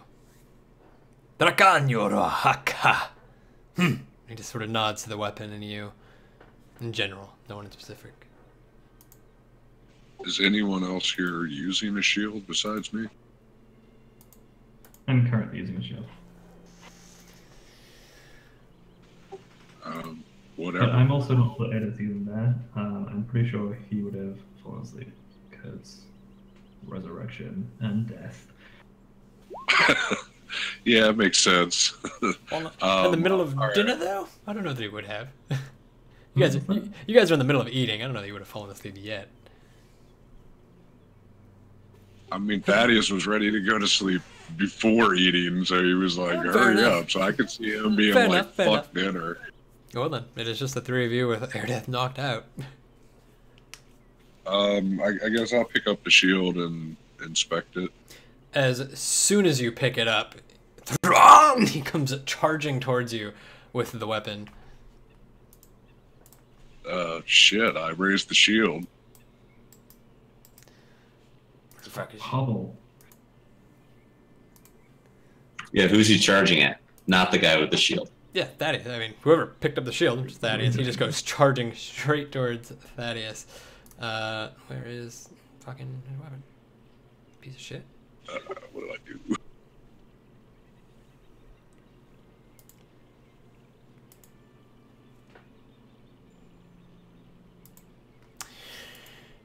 I don't know why my swords keep getting deleted. Use the trident again then. Okay. He comes charging up to you. You see his sword as it's coming down, suddenly arcing with this electrical energy. He swings in and you just reactionarily pull up the shield to hit it. As it batters the weapon off, you see the electrical current that pulls away suddenly trickle around the front of the shield. It has this momentary glow about it. And he sort of paces back and forth around you. Rakanya. What are you doing? What the fuck is he doing? Drum! Just like, yeah, Goes in for another swing. fuck! And I'm gonna, like, try to raise the shield up and, like, smash his weapon to the side if I can. Roll me an attack. D20.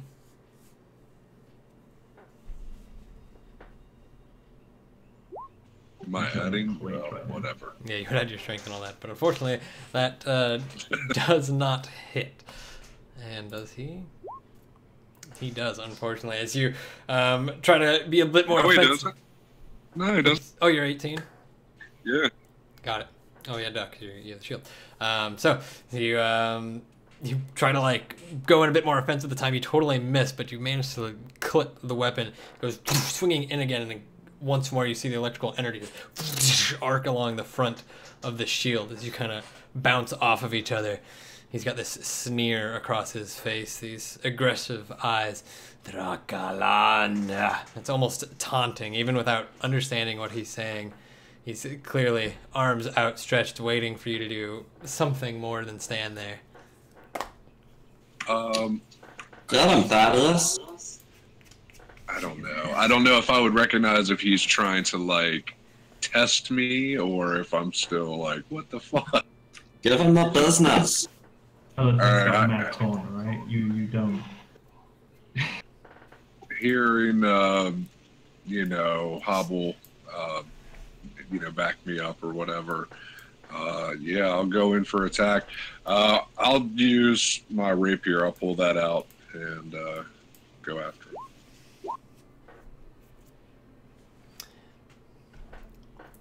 Okay.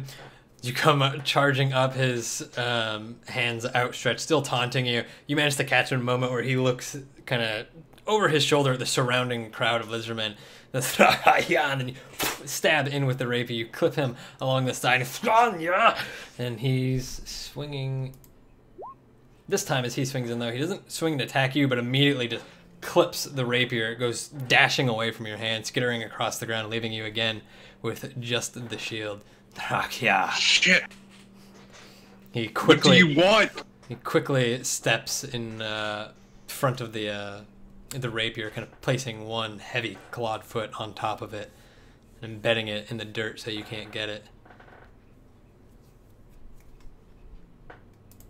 All right. So was that his action? Is it my turn? It's Or his turn, yeah, effectively. He just stands there, still taunting you. Rakanya, Drokan. I don't know what he wants me to do. I'm gonna rush him and try to like shield bash him.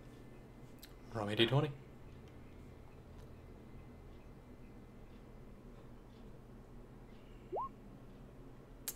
you have a modifier on that? Strength? Yeah, it makes it a 10. Proficiency, at least. You're proficient in shields. So that'll be what? Plus 2, so 13. Does a 13 hit him? Yeah, obviously he wants to use the shield. Well, that doesn't mean he wants me to bash with it. He might want me to defend myself with it. No, he's taunting you repeatedly to attack him, and then when you tried to pull out a weapon, he dismissed the weapon so you couldn't use it. Right, so my very next turn, I tried to shield bash. So, as he has arms outstretched again, as you come charging at him with the shield, your own anger kind of growing, you see him sort of pull himself in front of you, ready to take the attack. As you slam in, the electrical energy in the shield that was sort of suppressed, not even seen, suddenly erupts out of the front of it, cascading over him. He gets thrown back 5-10 feet. Run! With that, he finally, you see his shoulders slowly droop. He lowers the weapon. Thaddeus is like just looking at the shield and like back to him and like the shield again. It's like, holy shit, this is awesome. Thank you. He turns to, ignoring you entirely, turns to Krokrokan. Slow, but perhaps.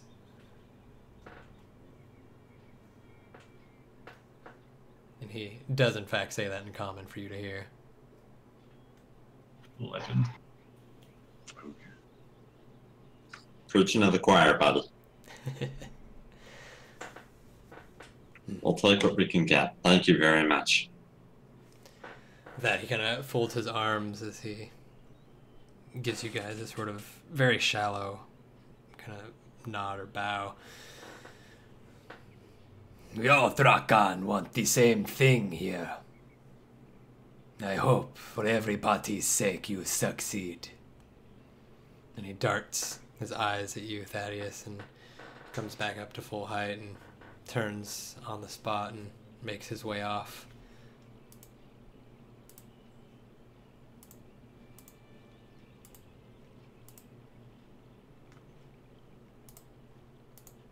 Well, this thing is cool.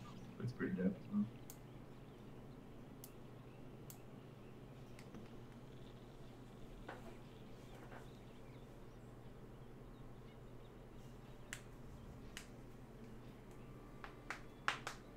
All right. It's not bad. I mean, I was figuring like, maybe I give it like a +1/+1, maybe a +3/+3, but then I realized, I mean, it doesn't matter because I'm just gonna crit you guys anyway. So like a +3/+3 shield is just totally useless. I mean, the big downside, you could have given it a +3/+3. I would take a because +3. this Thaddeus isn't a frontliner. Now he has to play like one. Exactly. So I might not even keep.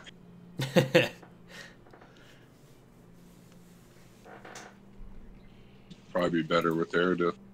I mean, honestly, I can't use it. So You can't? Not right now. Modifier. So I would, in this fight particularly, I would be rolling with -5 to hit. So probably. Why would it be? What's your strength? -1. Why would it be minus? Oh, because of the. Yeah. No, -1 is my actual strength. No, I know, and then -4 for the. Yeah. Yeah. No, but I mean, once you're healed up after you've rested and everything, you still can't use it. I put a -1 strength. So does Thaddeus. For an attacker. Exactly, but he's not. It's better for him to have used all the elements. I at least have reactions that I need to use. So. Fair enough. Just wait until someone else dies and rolls a paladin, and then give them the shield. I'm hoping for someone to play a tank great, because this is how my characters keep dying.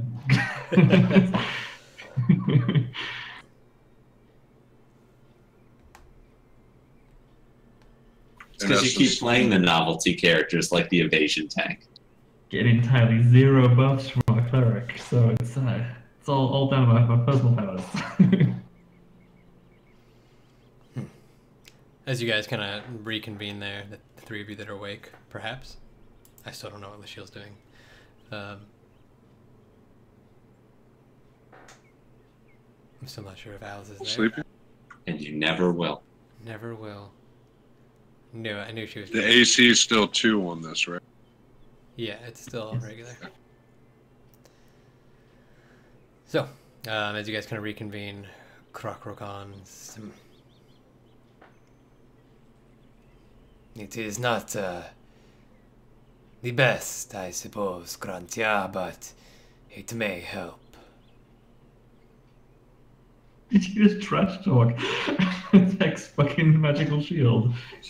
No, I'm not talking trash. It's a nice shield. It's just like John said, I'm not a melee fighter. It was Croppercon. He was just like, it's not the best. Oh. You know, I don't know that it was so much trash talking so much as like, man, you make better shields. I'm pretty sure that's not the vibe he was giving off. I'm pretty sure it's more like, sorry we couldn't offer you more. Sorry that's all we have. Nevertheless. And Drakala, a gift from me as well. And he kind of reaches down behind the large log or whatever it is that he's sitting on, and he produces these two sort of, they look like sort of makeshift vials cut out of sort of wood, and they have it's like reeds around the top, stifling the flow, if anything getting out. He hands them whoever's closest, probably Howell, 2 of them.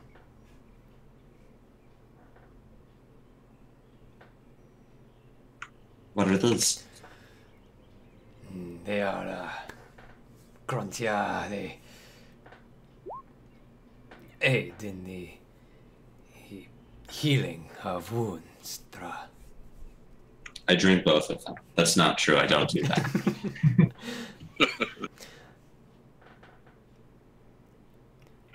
Thank you. This will be immensely helpful to us.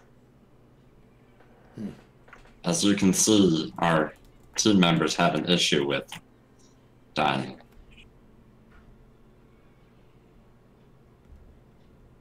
So true. He's been present at 2 characters. He's seen 2 of our people die.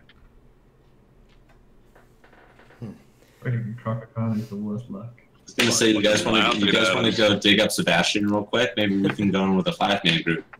Right. I mean, this show's got no hit dice, so yeah, this is going to be a real tasty fight we get into. I will rest for the night. I suspect you will need the same.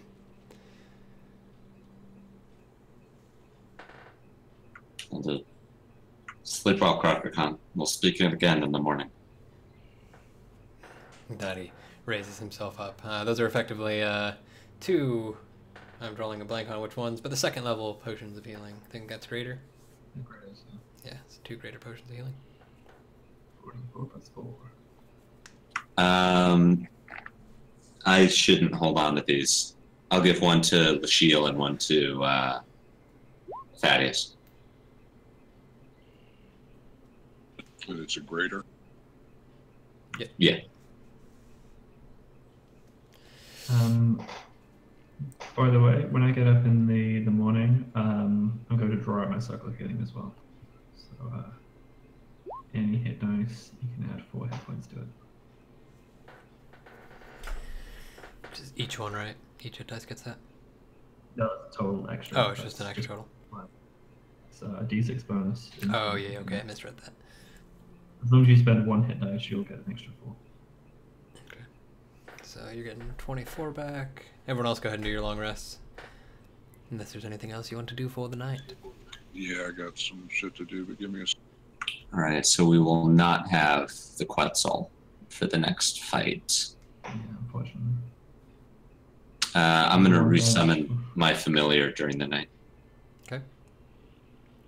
What's the greater potion of healing again? 44 plus 4. 44 plus 4.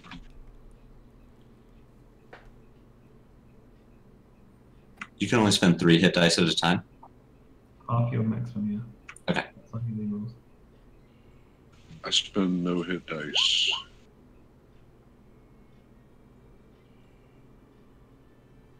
But I do want to spend some time praying. I need to change some spells.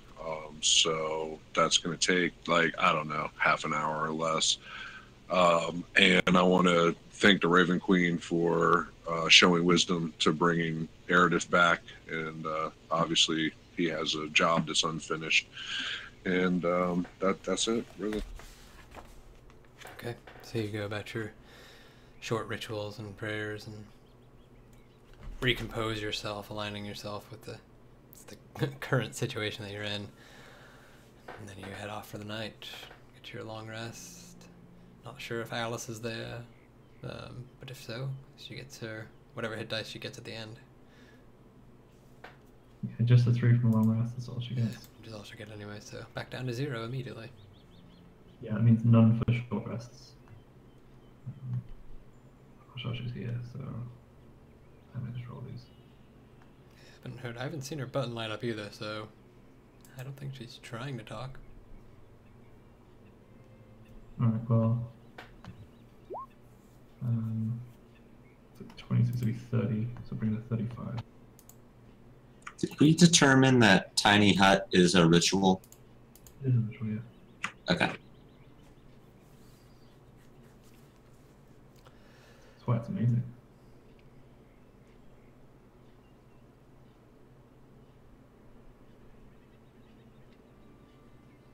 Okay, everyone get their long rest in? Yep. I'm gonna take the last shift of watch, and I'll resummon my familiar, and also ritual cast comprehend languages. I want to get an hour of communication in before we go, just in case. Okay. So, you guys get your long rest, and I think before we even start anything else, that's where we shall end it for tonight. Yeah. So pick up. Well, damn near perfect ending time. Look at that. I know. I thought you were gonna say a damn near perfect session. I was like, Airdeath died. But he came back. All is well. He's not ready for the next fight. Yeah, dude, I'm gonna die again. Yeah, I mean, I'm gonna like get wrecked. What do you need? 4 or 3 more long rests? 3 more. Yeah, so I've got a -3 to all my tests right now. All my attacks, all my spell attacks, all my saving throws, all my skill checks. Yeah. It's pretty bad. How far did they say it would be for us to get to the next place? Actually has not said.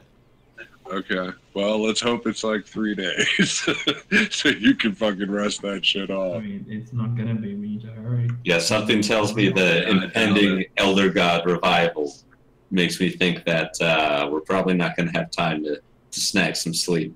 Probably I gonna agree. tear it out till that shit up. And go right there. Yeah. I mean, if they had like a portal where you could just spend the next 24 hours fucking sleeping, or 18 or whatever it is. No, you can't. You Pretty can only long take rest. 1 long rest per 24 hours. Oh, really? Jeez, that sucks, man. We're fucked. That's where I'm like, damn, I got to learn message as soon as I can so I can send little SOSs out to Clarice whenever we need magical support. Hello, Clarice. Now, Clarice, can you give us a portal real quick? We need some backup. That would be tight. Hey, y'all supposed to make magic items together. That's your #1 invention. Fucking Yeah, her thing was that I need to wait until I get back from my current thing, which is probably going to involve my death. Fucking snag. Yeah, right.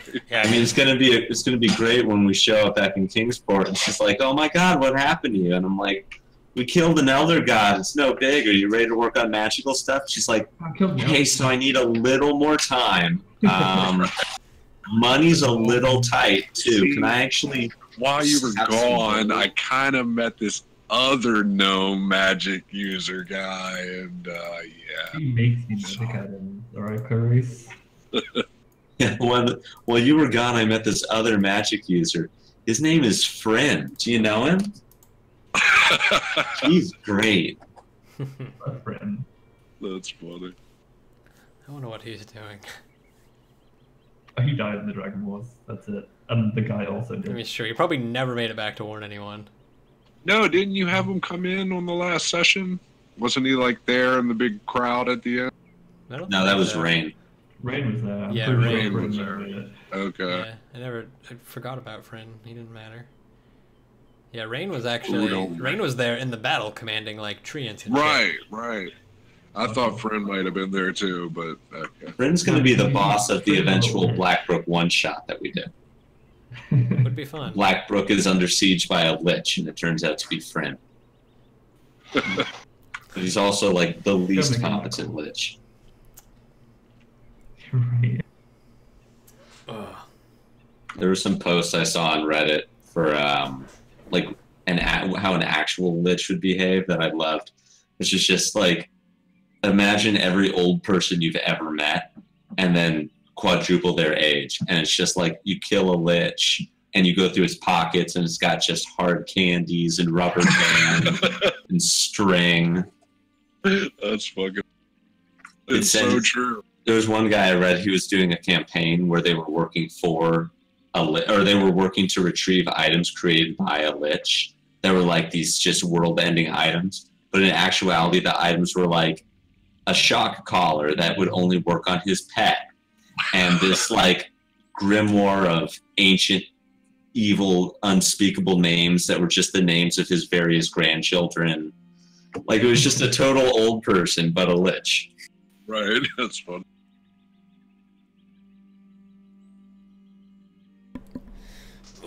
They be trying to talk to you forever, and you're like, holy shit, like, just fucking kill me already or whatever. Like, just stop talking. So at least you guys didn't TPK. No. It was pretty close. Luciel was real close to dying. Yeah, I mean, Hobble was in pretty big danger as well. Like, if that process was like... stuck around. That's an immediate crit for his next attack. You know what the best part about that all was?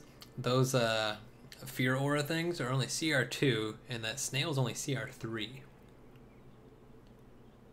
Yeah, but we also had no spells left. I know, it was great. We had gone through, so you were saying, we went through multiple encounters in the same day. I know, it was the way it was supposed to be played. It was great. It's perfect. Yeah, plus those... I mean, it worked out because, like, literally my last spell is what killed that dude and ended that battle. So, I mean... Erdeth died. Also, your last spell was one you gained from leveling up in the middle of the dungeon. Right, I mean, you didn't actually have those when we went in, so it was like we didn't plan to have That's true, yeah, because I only had 2 third-level spells instead of 3. Mm-hmm. So, yeah, a little tough. Yeah, but it was actually the worst thing about it was though that I completely misjudged those giant lizard men, right? Because we'd fought them already, and like they looked fucking bad, and it was like, ooh shit, gooey ones. Like I imagined them to be like a boss, and I blew 2 of my quite big resources. I blew a third level spell slot one, and I blew my Hexblade Curse, both of which I really needed. For me, it wasn't even that. I think, didn't you blow a flourish on one of them too to like stun him? I did blow a flourish. And he had 1 hit point left, which I was like, But like I thought he had a lot of hit points, because I wanted to push him backwards so that I could run away, but he died immediately. Oh, I made it pretty obvious that he had 1 hit point left. I was taunting Hobble about not killing him. And then you immediately like stunned him. I was super surprised. Phil just doesn't like metagame. Maybe you didn't hear it. I don't know. Yeah, well, also, I mean, he wouldn't know that, so. Oh, of course. Well, I threw a freaking fireball at that tentacle that had the shield, and it turned out that that thing was just like not a threat at all. Yeah. The other thing was actually that the flourish didn't matter at all because I finished the entire dungeon with 1 left. And I can't use them if I miss. So it was, useless. I have to hit an attack and then I can trigger a flourish. So, it was bad news. I missed all my attacks. And that's what's going to make the Throwcon encounter so deadly, because I have a massive negative hit modifier, which means I'm going to miss lots, which means I can't use my flourishes, which means my AC is lower, permanently, basically. Just roll well. Just roll well. That's what it's going to be. I don't understand what's hard about that. Doesn't matter what you roll when you roll crits. Well, that's true, isn't it, Ty? Yeah. It's the best. He almost did this to my Monday Night character as well, by the way. He double crit me in that game and did more damage with 1 crit than I